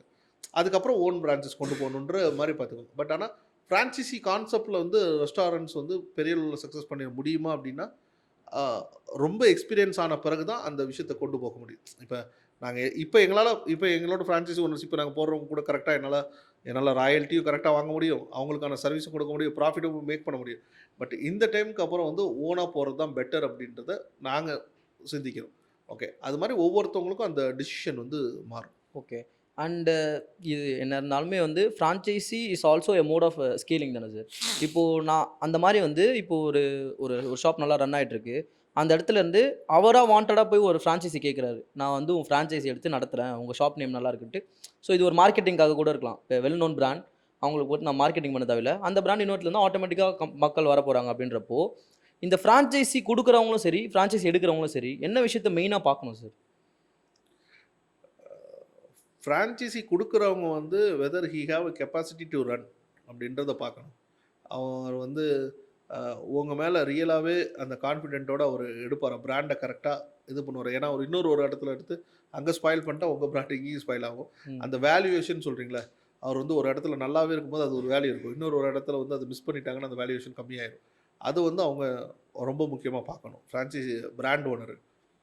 இவங்க வந்து ஆல்ரெடி இப்போ நீங்கள் சொல்கிற இதில் வந்து ஆல்ரெடி அவங்க நம்பி தானே போகிறாங்க, அங்கே சக்ஸஸ்ஃபுல்லாக ரன் பண்ணுறதுனால தானே போகிறாங்க. இப்போ ஃபார் எக்ஸாம்பிள் சொல்கிறேன், இப்போ நானே கூட தொப்பியாப்பா இவ்வளோ பெரிய பிராண்டாக வளர்ந்துருக்கு, நானே இப்போ மாஸ்டர் ஃப்ரான்ச்சைசி வந்து காரைக்கால் பைத்துல் மந்தி எடுத்திருக்கோம். ஓகே, ஏன் நீ மந்தி போட முடியாது, நீ துபாயில் இருக்க, யூஏயில் இருக்க, எல்லாமே இருக்குது. பட் நம்ம மந்தி இம்ப்ளிமெண்ட் பண்ணுற போது வந்து நான் துபாயில் இருக்கிற டேஸ்ட்டு இங்கே இது பண்ணுறதை விட அவங்க 10 வருஷமாக இதிலே ஆர்என்டி பண்ணி அந்த ஒரு செக்டாரில் வந்து அவங்க ஜெயிச்சிருக்காங்க. ஓகே, திருப்பி நான் புதுசாக க்ரியேட் பண்ணி கொண்டு போகிறத விட என்னோடய ஃபீல்ட் ஆஃப் எக்ஸ்பீரியன்ஸு, எனக்கு இந்த நாலேஜ் இருக்குது, அவங்கக்கிட்ட பிராண்டும் மற்ற விஷயமும் இந்த ப்ராடக்டோட இது இருக்குது, அவங்களுக்கு வந்து இந்த எக்ஸ்பான்ஷன் போகிறது அப்படின்றது தான் சிரமமாக இருக்குது. ஏன்னா அவங்க அதிலே நின்று ஒர்க் பண்ணணும், அதே போதும் அப்படின்றது இருக்காங்க. ஸோ இப்போ இந்த மெர்ஜ் வந்து பெரிய சக்ஸஸை கொடுக்கும். ஓகே, இது ஒரு பெரிய பிராண்டு, இதுவும் ஒரு பெரிய பிராண்டு. பட் ஆனால் அவங்க இண்டிவிஜுவலாக இருக்காங்க. இதை டிரான்ஸ்பரண்ட்டாக நம்ம வெளி உலகத்துக்கு எடுத்துகிட்டு போகும்போது இது வந்து 2 பேருமே ஒரு மியூச்சுவல் அண்டர்ஸ்டாண்டிங்கில் போகிறப்ப சக்ஸஸ் ரேஷியோ மாறுது. ஓகே, ஸோ இது வந்து அந்த அண்டர்ஸ்டாண்டிங் தான் இருக்குது. நான் முன்னாடியே சொன்னதான், ஹஸ்பண்ட் அண்ட் ஒய்ஃப் மாதிரியான ரிலேஷன்ஷிப் இது. பிராண்ட் ஓனர்ஸும் ஃப்ரான்ச்சைசி ஓனர்ஸும் எந்த அளவுக்கு கனெக்ஷன் இருக்காங்களோ அந்த ஒரு விஷயம், உங்களுக்குள்ள உள்ள ட்ரஸ்ட்டு. இதில் என்னதான் நான் உங்களுக்கு இப்போ நான் சொன்னாலும் ஓகே, அதை கேட்டுட்டு வந்து எல்லாருமே ஹாப்பியாக இருந்துட முடியாது. ஓகே, நீங்கள் எந்த அளவுக்கு அண்டர்ஸ்டாண்டிங்கும் டிரான்ஸ்பரன்சியும் உங்கள் 2 பேத்துக்குள்ளே இருக்கோ, அந்த நீங்கள் அவரை விழுந்துடக்கூடாதுன்னு பார்க்கணும். நீங்கள் அவர் விழுந்துடக்கூடாதுன்னு பார்க்கணும். அந்த ஒரு உண்மைத்தன்மை இருக்கும்போது உங்களோட ட்ராவல் வந்து ஸ்மூத்தாக இருக்கும். இப்போ ட்ரஸ்ட் அப்படின்றது தான் ரொம்ப ஒரு மெயின் விஷயம். ஓகே. அண்ட் இப்போ ஒரு பிராண்ட் ஓனர் ரன் பண்ணுறத விட ஒரு ஃப்ரான்ச்சைசி ஓனர் இன்னும் நல்லா ரன் பண்ணுறாங்க அப்படின்னா, இந்த பிராண்ட் ஓனருக்கும் அந்த ஃப்ரான்ச்சைசி ஓனருக்கும் ஏற்படுற ஒரு கிளாஷில் இந்த பிஸ்னஸை கற்றுக்கிட்டு அவர் தனியாக போய் ஒரு ஓன் பிராண்ட் ஸ்டார்ட் பண்ணலாமா சார்? இப்போ நீங்கள் ஒரு பிரியாணி ஷாப் வச்சுருக்கீங்க, நான் உங்களை ஃப்ரான்ச்சைசி எடுக்கிறேன், நான் பிஸ்னஸ் கற்றுக்கிறேன் ஃபுல்லாக, கற்றுக்கிட்டு நான் தனியாக போய் ஒரு பிஸ்னஸ் ஸ்டார்ட் பண்ணுறேன்னா இட்ஸ் எத்திக்கலா? எத்திக்கல் தான். இதில் என்ன எத்திக்கல் இல்லாமல் இருக்குது? இப்போ என்னோட கடையை பொறுத்த வரைக்கும், இப்போ தஞ்சாவூரில் தம்பி ஒரு தம்பி வந்து ஃப்ரான்ச்சைசி வச்சுருக்காப்புல. ஃபஸ்ட்டு கடை ஓப்பன் பண்ணார், செகண்ட் கடை ஓப்பன் பண்ணார், 3வது கடை அரஃபாத் பிரியாணின்னு அவர் ஓப்பன் பண்ணார். என்னைய தான் கூப்பிட்டு வச்சு ஓப்பன் பண்ண வச்சார். ஸோ இதில் தப்பு இல்லையா பிரதர்? அவங்க வந்து ஓரளவுக்கு மேலே ஸ்கேல் அப் பண்ணிட்டாங்க. உன் கடையை மாற்றினாங்க. ஓகே, நீ ரன் பண்ணுற உன்னோட கடையில் நல்ல பிஸ்னஸ்லாம் வந்த பிறகு பேரை மாற்றினாங்க அப்படின்னா உங்ககிட்ட ஸ்டஃப் இல்லைன்னு அர்த்தம். அவங்க தனியாக இன்னொரு கடை ஆரம்பிக்கிறேன் அப்படின்றது இதில் என்னோட நாகர்கோவில் ஃப்ரான்ச்சைசி வந்து சோனியா தொப்பியாப்போ ஓப்பன் பண்ணாங்க. அதுக்கப்புறம் இப்போ ஆனந்த பவன் அப்படின்னு வெஜ் ரெஸ்டாரண்ட் ஓப்பன் பண்ணியிருக்காங்க. நம்ம ஊர் நாகர்கோவில் கடைன்னு ஒன்று ஓப்பன் பண்ணியிருக்காங்க. நிறைய மல்டிபிள் ரெஸ்டாரண்ட்ஸ் ஓப்பன் பண்ணுறாங்க. கற்றுக்கிட்டாங்க, பிஸ்னஸ் தெரியும் அப்படிங்கும்போது அவங்க அந்த ஒரு ஸ்கேலில் பண்ணதான் யாராக இருந்தாலும் பண்ண தானே பிரதர் செய்வாங்க. அதில் வந்து தப்பு இல்லை. அது எத்திக்கலா அப்படின்னு பார்த்தா இட்ஸ் எத்திக்கல். ஓகே, நீங்கள் ஃப்ரான்ச்சைசி தானே கொடுத்துருக்குறீங்க. அவங்க எப்போதுமே உங்கள் கூடயே இருக்கணும், அவங்க ஸ்கேல் அப் பண்ணக்கூடாதுன்னு இல்லையே. மேபி அவங்களுக்கு வந்து இன்னும் சில பேர் இருக்காங்க. இப்போ நம்ம கடையே வந்து அடுத்தடுத்த கடை போடுறவங்க இருக்காங்க. ஓகே, ஸோ அப்படி வந்து எல்லா விதமான ஆப்ஷன் இருக்கும். ஓகே, செகண்ட் கடை நம்ம கடை போடுவாங்க, 3வது கடை அவங்களே இது பண்ணிப்பாங்க. இதில் வந்து நம்ம வந்து மோஸ்ட் ஆஃப் எத்திக்கல் இது எல்லாத்தையும் பார்க்க கூட அவங்க எப்போ தான் எக்ஸ்ப்ளோர் பண்ணி பார்க்குறது. ஓகே, ஸோ அப்படின்ற மாதிரி அந்த அண்டர்ஸ்டாண்டிங் இருந்துச்சுன்னா போதும். நான் எப்போதுமே ஒரே ஒரு விஷயத்த சொல்லுவேன். யாருக்கு இறைவன் என்ன நாடுறானோ அது அவங்கவுங்களுக்கு வந்து சேரும். ஸோ அதை நம்பிட்டு நம்மளோட உழைப்பை போட்டுக்கிட்டே இருந்தோம்னா போதும். எதை நினச்சுமே வந்து அதை ஒரு பெரிய ஸ்ட்ரெஸ்ஸாக எடுத்துகிட்டுலாம் போயிட்டு இருக்க தேவையில்லை. அண்டு இன்னொரு ஒரு சே இருக்குது. லைக் எப்படின்னா, நீ எந்த பிஸ்னஸ் பண்ண போறியோ அந்த ஃபீல்டில் உன் எக்ஸ்பீரியன்ஸை கெயின் பண்ணிக்கோ அப்படின்னு சொல்கிறப்போ, அந்த ஃபீல்டில் எக்ஸ்பீரியன்ஸ் கெயின் பண்ணுறதுக்கு மோஸ்ட் ஆஃப் தி பிளேயர் என்ன பண்ணுவாங்க, அங்கே வேலை செய்வாங்க. அங்கேயே வந்து ஸ்க்ராட்ச்லேருந்து வேலை செஞ்சு கற்றுப்பாங்க. ஸோ இந்த மாதிரி கற்றுக்கிறதுக்கும் நான் ஃப்ரான்ச்சைசி எடுத்து கற்றுக்கிறதுக்கும் ஈக்குவலாக இருக்குமா? நான் அதே கடையில் வேலை செஞ்சு கற்றுக்கிறதுக்கும் அதே மாடலை நான் ஃப்ரான்ச்சைசி எடுத்து கற்றுக்கிட்டு அதுக்கப்புறம் நான் இன்னொரு என் பிஸ்னஸை ஸ்டார்ட் பண்ணுறேன் அப்படின்றது. வேலை செஞ்சு கற்றுக்கிறது தான் புத்திசாலித்தனம். நீங்கள் ஃப்ரான்ச்சைசி எடுக்கிறதுக்கு ஒரு பெரிய தொகையை இது பண்ணணும். எப்படி நீங்கள் ஒரு இடத்த படிக்கிறதுக்கு காலேஜ் பே படிக்கிறீங்களா, அது மாதிரி பிஸ்னஸை படிங்க. 1 வருஷம் படிங்க, 2 வருஷம் படிங்க, ஃபுல்லாக நாலேஜை வளர்த்துக்கோங்க. அதுக்கப்புறம் நீங்கள் அந்த உங்களோட ஃப்ரான்ச்சைசி எடுக்கிறதுக்கு பதிலாக அந்த காசை எடுத்து உங்கள் ஓன் பிராண்டை எஸ்டாப்ளிஷ்மெண்ட் பண்ணுங்கள். அதில் உங்களோட எஃபர்ட்டை போடுங்க. அது நல்ல ஆப்ஷன்ஸ் தான். ஸோ நீங்கள் ஃப்ரான்ச்சைசி எடுத்து தான் கற்றுக்கிட்டு போகணும் அப்படின்றது கிடையாது. இப்போது இன்னொரு மேஜர் டவுட் இது எனக்குமே பர்சனலாக இருக்குது. இப்போது நம்ம ஊரில் பிரியாணி ரன் பண்ணுறது ஓகே, தமிழ்நாட்டுக்குள்ளே எல்லா இடத்துலையும் ஒரே மாதிரி காய்கறி மசாலா எல்லாமே கிடைக்கும். இதை நம்ம வந்து ஃபாரின் கொண்டு போகும்போது அங்கே டேஸ்ட் டிஃபர் ஆகுமா சார்? இல்லை இதே டேஸ்ட் அங்கேயும் கிடைக்குமா? அங்கே அந்த மாதிரி இடத்துக்கு நீங்கள் என்ன மாதிரி விஷயம்லாம் பண்ணுவீங்க சேம் டேஸ்ட் கொண்டு வரதுக்கு? எப்போதுமே இங்கேயே வந்து நம்மளால் ஒரே டேஸ்ட்டு கொடுக்க முடியாது. ஒரு ஊரில் ஒரு டேஸ்ட் தான் மாறும். நான் எப்போதுமே ஒரே ஒரு விஷயம் சொல்லுவது என்ன அப்படின்னா, ஒருத்தவங்க 200 கொடுக்குறாங்க அப்படின்னா அந்த 200 திருப்தியாக ஒரு உணவை கொடுங்க. அவங்க பே பண்ணும்போது சாட்டிஸ்ஃபைடாக பே பண்ணணும். அதுதான் ரொம்ப முக்கியம். வெளிநாடை பொறுத்த வரைக்கும் வந்து இங்கே விட உண்மையாக சொல்லணும்னா நல்ல குவாலிட்டி வெஜிடபிள்ஸ் தான் வரும். ஃபஸ்ட் குவாலிட்டி வெஜிடபிள்ஸ் தான் வரும். அங்கே இன்னும் கொஞ்சம் கூட டேஸ்ட்டு கொண்டு வரலாம். பட் சம்டைம்ஸ் வந்து அந்த வாட்டர் கன்சிஸ்டன்சி அதெல்லாம் கொஞ்சம் மாறும். இப்போ ஃபார் எக்ஸாம்பிள் இங்கேயே வந்து பார்த்திங்கன்னா தென்காசியில் நாங்கள் போய் சமைக்கும் போது வந்து அங்கே வேறு லெவலில் டேஸ்ட் இருக்கும். அந்த தண்ணியோட இத்தனைக்கும் நாங்கள் வந்து அங்கே பாட்டில் தண்ணி யூஸ் பண்ண மாட்டோம், டைரக்ட் வாட்டர் யூஸ் பண்ணுவோம். ஸோ அது மாதிரி ஒரு தண்ணிக்கும் தகுந்த மாதிரி கூட அந்த தண்ணியோட கன்சிஸ்டன்சி கூட அந்த டேஸ்ட்டை வந்து ஆட் ஆன் பண்ணும். ஸோ அப்படின்றதுனால ஒரு இடத்துலையும் வந்து அந்த ரா மெட்டீரியல்ஸு மற்ற விஷயங்கள் வேரியேஷன் இருந்தாலும் கூட நம்ம அதுக்கு தானே நம்ம அந்த தொழிலில் இருக்கோம். ஸோ எடுத்த உடனே பிரியாணி போட்டே கொடுத்துட போகிறோம். ஃபஸ்ட்டு எடுத்தோடனே என்ன பிரச்சனை வந்திருக்குன்னு பார்ப்போம். திருப்பி ஆர்என்டி பண்ணுவோம். நமக்கான ஒரு சாட்டிஸ்ஃபைடு இந்த ரேட்டுக்கு நம்ம கொடுக்குறோம், இந்த டெலிவரபிள் நம்ம கொடுக்குறதுக்கான ஒரு அமௌண்ட் வந்துருச்சான்னு பார்த்துட்டு அதை வச்சுட்டு நம்ம டெலிவரி பண்ணுவோம். ஓகே. அண்ட் இப்போ இந்த ஆர்என்டி அப்படின்ற விஷயத்தையே வந்து நிறைய பேர் பண்ண மாட்டேங்கிறாங்க சார். இப்போ என் பிஸ்னஸ் ரன்னா போகுது, திடீர்னு ஏதோ ஒரு விஷயம் ஃபுல்லாக டவுன் ஆகுது, நான் பண்ணுற விஷயம் எல்லாமே நான் கரெக்டாக தான் பண்ணுறேன்றப்போ எதனால் நான் டவுன் ஆகுறேன் அப்படின்றத யோசிக்காமல் என் பிஸ்னஸ் ஃபெயில் ஆச்சுன்ட்டு ஃபெயில் ஆகிட்டோன்னு அவங்கள அக்செப்ட் பண்ணிக்கிறவங்க நிறைய பேர். ஸோ இந்த ஆர்என்டின்றது ரொம்ப முக்கியம் தானே. எந்த மாதிரி விஷயம்லாம் அவங்க திரும்ப திரும்ப நோட்டீஸ் பண்ணிகிட்டே இருக்கணும் அந்த சேம் கன்சிஸ்டன்சி மெயின்டைன் பண்ணுறதுக்கு? அப்ஸ் அண்ட் டவுன்ஸ் இருக்க தான் செய்யும். ஆனால் இந்த ஆர்என்டின்றது எவ்வளோ இம்பார்ட்டன்ட் சார்? நீங்கள் ஒரு பிஸ்னஸை ஸ்கேல் அப் பண்ணணும் அப்படின்னு முடிவு எடுத்தாலோ, நீங்கள் அதில் வந்து நிலைய நிற்கணும் அப்படின்னாலோ கம்பல்சரி ஆர்என்டி அப்படின்றது தேவை. நீங்கள் அது எந்த துறையாக இருந்தாலும் சரி, ஓகே, புதுசாக என்ன வந்திருக்கு அப்படின்றது தெரியணும். இதில் என்ன அப்கிரேடேஷன்ஸ் வந்திருக்கு அப்படின்னு தெரியணும். எக்யூப்மெண்ட்டில் என்ன வந்திருக்கு அப்படின்றது தெரியணும். இன்றைக்கி வேறு மாதிரி உலகம் போயிட்டு இருக்குது. முன்னாடி மாதிரிலாம் வந்து இன்னும் கொஞ்சம் நாளில் மேன் பவர்லாம் இருக்காது. ரோபோ செஃப்பில் எல்லாமே முடிச்சுட்டு போயிடுவாங்க. ஸோ அப்படிங்கும்போது அதுக்கு உண்டான உங்களுக்கு நாலேஜ் இருந்தால் தானே. இப்போ ஒரு சைனீஸ் இது போடுறதுக்கு வந்து இன்றைக்கி ஒரு எக்யூப்மெண்ட் வந்துருச்சு. ஓகே, நான் சைனீஸ் போடுறதுக்கு ஒரு மாஸ்டர் எடுக்கிறேன்னா அவனுக்கு வீசாக்கே வந்து நான் 2 lakhs செலவு பண்ணணும். அவனுக்கு மாதம் மாதம் சம்பளம் ஒரு 1 லட்ச ரூபா வெளிநாட்டுக்கு கொடுக்கணும். இங்கே மிஷினே உனக்கு 4 லட்ச ரூபாய் கிடைக்கும் போது அதை எடுத்துகிட்டு போய் போட்டுற வேண்டியதானே. அப்போ வந்து அந்த இடத்துல என்ன நமக்கு தேவை அப்படின்னா, உங்களுக்கான ஸ்கேல் அப் என்ன டைமிங் தேவை, எவ்வளோ வால்யூம் போகுது அப்படின்றது கணக்கு இருக்குது. ஒரு குறிப்பிட்ட தான் மிஷின் பண்ண முடியும், இல்லைனா மேன் பவர் பண்ண முடியும். ஸோ இது எல்லாமே எப்படி உங்களுக்கு தெரியும்? நீங்கள் ஆர்என்டி பண்ணுறது மூலமாக தான் தெரியும், டேட்டா அனலைஸ் பண்ணுறது மூலமாக தான் தெரியும். ஸோ இப்போ வந்து நீங்கள் டேட்டா அனலிட்டிக்ஸும் ஆர்என்டி நீங்கள் பண்ணலை அப்படின்னா வந்து இனி வரக்கூடிய காலத்தில் ரேஸில் ஓட முடியாது.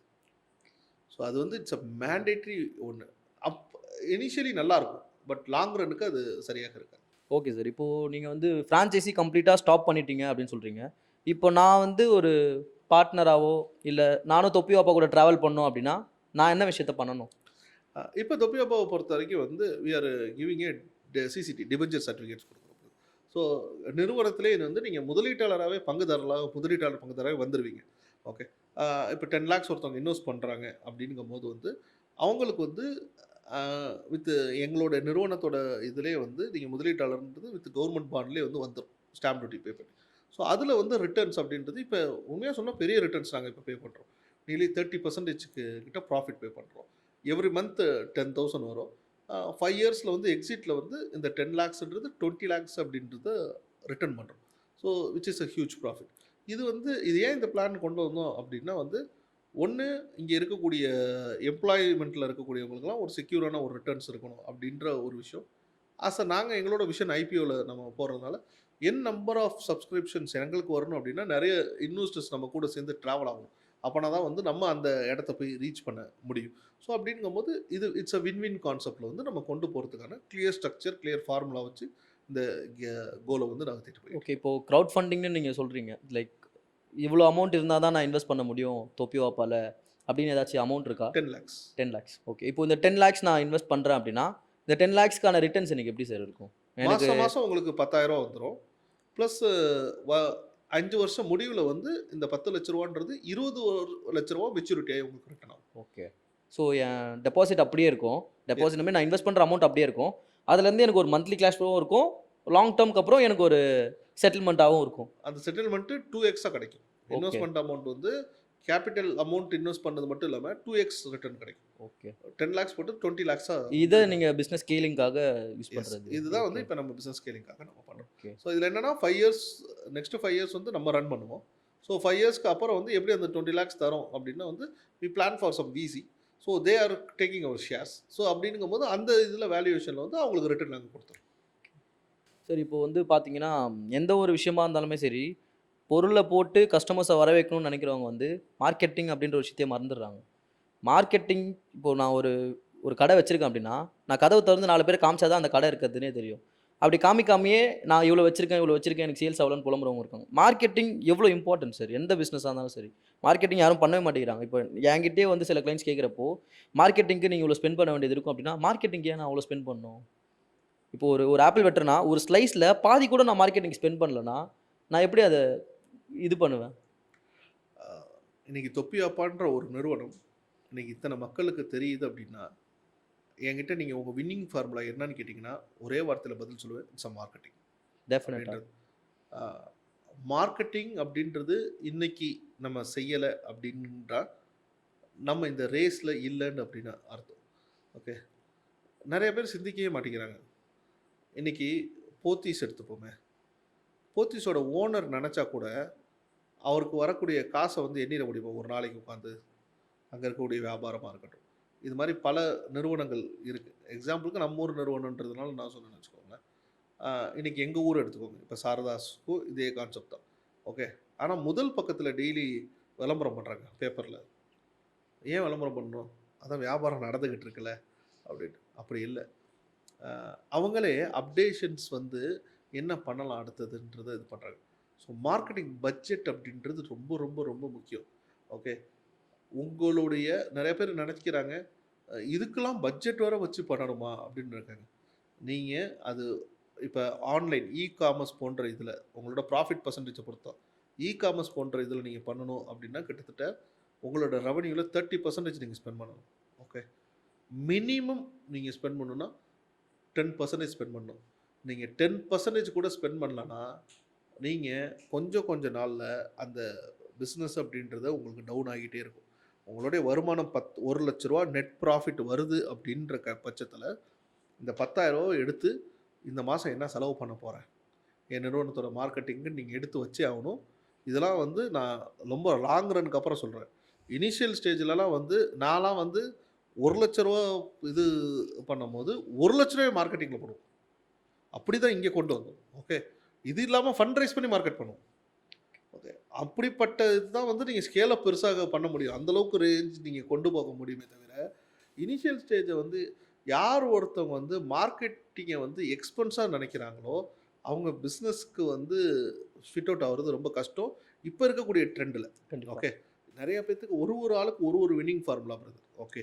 ஸோ நான் வந்து சில பேர் இதை பார்க்குறவங்க கூட நினைக்கலாம், நான்லாம் மார்க்கெட்டிங்கே பண்ணதில்லை, கோடீஸ்வரன்டா இன்னைக்கு அப்படின்னு நினைக்கலாம்.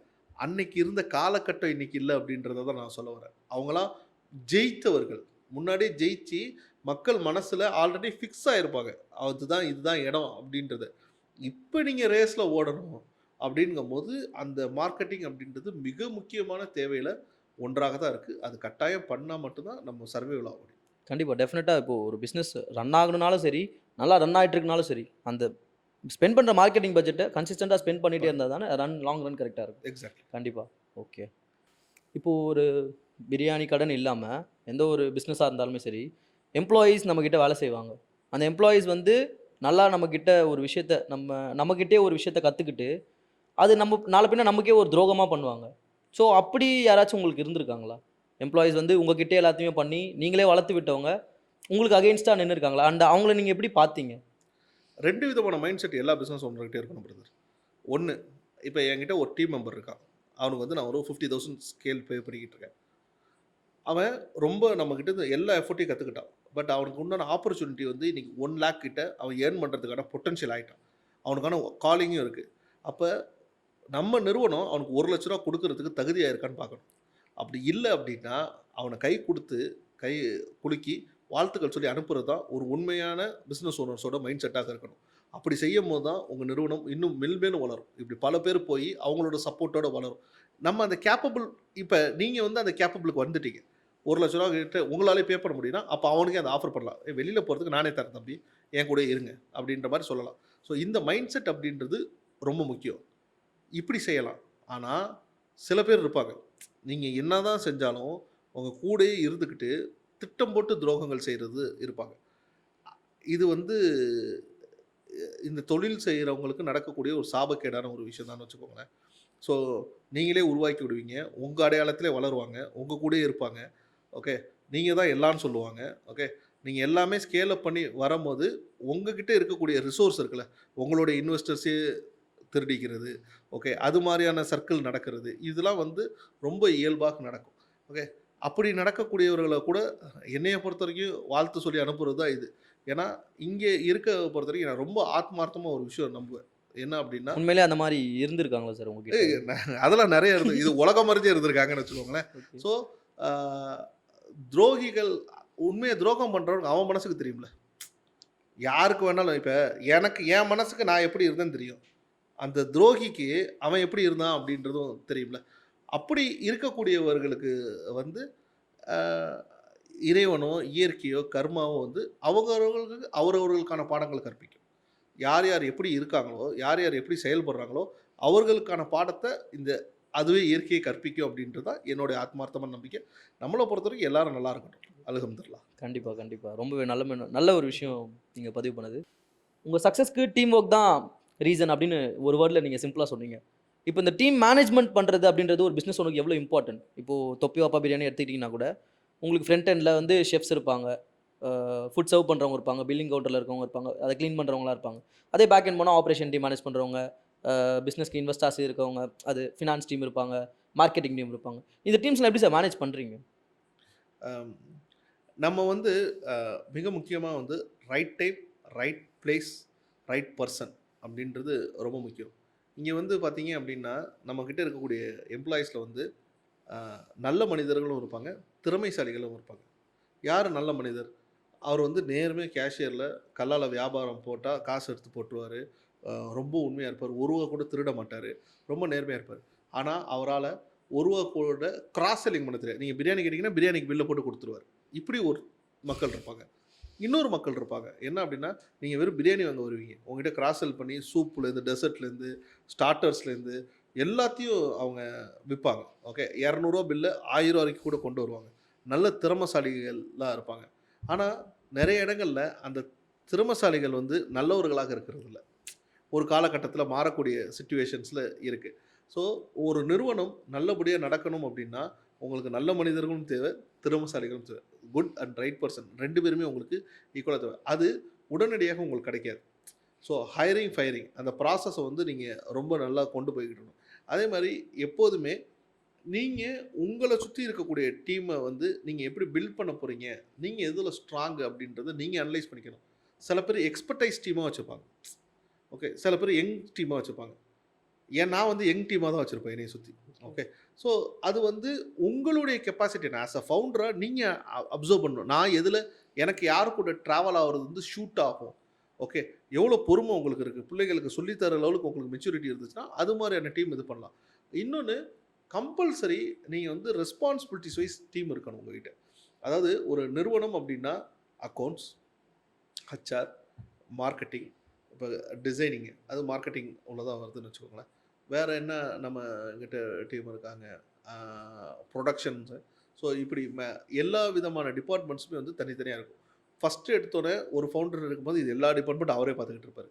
அப்புறம் ஒரு டிபார்ட்மெண்ட்டுக்கு ஒரு ரெஸ்பான்சிபிலிட்டியை போடணும். அப்புறம் அது எல்லாமே கரெக்டாக நடக்குதா அப்படின்றத மானிட்டர் பண்ணணும். ஸோ ஓவரால் அது எல்லாமே சேர்ந்தது, இந்த எல்லா டிபார்ட்மெண்ட்டும் சேர்ந்தது தான் மேனேஜ்மெண்ட் அப்படின்றது வரும். ஸோ அந்த மேனேஜ்மெண்ட்டை நீங்கள் கரெக்டாக பார்க்கணும். என்னைக்கு உங்களுக்கு கீழே இங்கே இருக்கக்கூடிய எல்லா டிபார்ட்மெண்ட்டுக்கும் ஆள் செட் ஆகிட்டாங்களோ, அப்போ நீங்கள் மேனேஜ்மெண்ட் பார்க்குற அளவுக்கு வந்துட்டீங்க அப்படின்னு அர்த்தம். இது உடனடியாக ஒரே நாளில் பண்ணணும்னா நீங்கள் பெரிய ஃபண்டை வச்சுட்டு தான் இறங்கணும். ஓகே. இனிஷியல் ஸ்டேஜில் பண்ணுறப்போ வந்து ஒரு ஆளாக அதுக்கு அந்த இடத்துக்கு தகுதியானவர்களை இது பண்ணிவிட்டு, இப்போ எங்களை போன்ற ஃபவுண்டர்ஸ்லாம் என்னென்னா, நாங்கள் அந்த ஃபீல்டில் எக்ஸ்பீரியன்ஸ் ஆனவங்களாம் எடுக்கிறதில்ல. எடுத்து தயார் பண்ணுறோம். அந்த துறைக்கு தயார் பண்ணுறோம். ஸோ அப்படி பண்ணும்போது வந்து அதை கரெக்டாக செட் பண்ணி ஒரு ஆளையும் நீங்கள் டீமை கரெக்டாக ஸ்ட்ரக்சர் பண்ணிக்கிட்டீங்க அப்படின்னா, அது ஆட்டோ பைலட் மோடில் ரன் ஆக ஆரம்பிக்கும். நீங்கள் என்றைக்கு அது ஆட்டோ பைலட் மோடில் ரன் ஆக ஆரம்பிக்குதோ, நீங்கள் நிம்மதியாக உங்கள் பிஸ்னஸோட அடுத்த கட்ட குரோத்தை நோக்கி சிந்திக்கலாம். ஸோ ஒரு ரியல் சக்ஸஸ் பிஸ்னஸ் பீப்புளுக்கு வந்து டீம் வேலை செய்யணும். நீங்கள் குரோத்தை நோக்கி சிந்திக்கணும். என்னைக்கு வரைக்கும் நீங்கள் ஆப்ரேஷன் நோக்கி சிந்திக்கிறீங்களோ, அப்போ வந்து குரோத் உங்களுக்கு கிடைக்காது. ஸோ அப்போ அந்த டீம் தான் ஆப்ரேஷனை பார்க்கணும். நீங்கள் குரோத்தை பார்க்கணும். அதுதான் பிஸ்னஸ் சக்ஸஸ்க்கான காரணம். ஓகே. ரொம்ப தேங்க்ஸ் சார். நீங்கள் உங்கள் டைமை ஸ்பெண்ட் பண்ணி உங்களுக்கு இருக்கிற ஒரு பிஸி ஷெட்யூலில் வந்து உங்கள் நேரத்தை ஒதுக்கி எங்களுக்கு நாங்கள் கேட்குற கொஷின்ஸ்க்கெலாம் பொறுமையாக பதில் சொல்லி ரொம்ப அழகாக பண்ணீங்க. ரொம்ப ரொம்ப தேங்க்ஸ் சார் நீங்கள் என் ஷோவில் பார்ட்டிசிபேட் பண்ணுறதுக்கு. அண்ட் சின்ஸ் நீங்கள் தான் ஃபர்ஸ்ட் கெஸ்ட் என்னோட பாட்காஸ்ட்டில். And I'm really proud of that. ரொம்ப சந்தோஷம். எனக்கு இந்த வாய்ப்புகள் கொடுத்ததுக்கு ரொம்ப நன்றி. ஏன்னா நான் வந்து முன்னாடியே சொன்னது தான், என்னுடைய குறிக்கோள் அப்படின்றது நான் சமூக அரசியல்லேருந்து பொருளாதார அரசியலோட பயணம் தான். ஸோ அந்த விஷயத்த நான் கற்றுக்கிட்ட விஷயத்த நான் அனுபவத்தில் இது பண்ணதை மற்றவர்கள் சொல்கிறது மூலம் அவங்க அந்த இடத்துல அடிப்படாமல் தப்பிக்கிறதுக்கான, நேர்த்தியாக செய்கிறதுக்கான ஒரு வழிமுறைகள் தான். ஸோ அந்த இதை வந்து இன்றைக்கி உங்கள் கூட பகிர்ந்துக்கிறதுக்கும் உங்களோட ஃபாலோவர்ஸ் கூட பகிர்ந்துக்கிறதுக்கும் ரொம்ப சந்தோஷம், ரொம்ப மகிழ்ச்சி. நன்றி. கண்டிப்பாக. நன்றி நன்றி சார் ரொம்ப.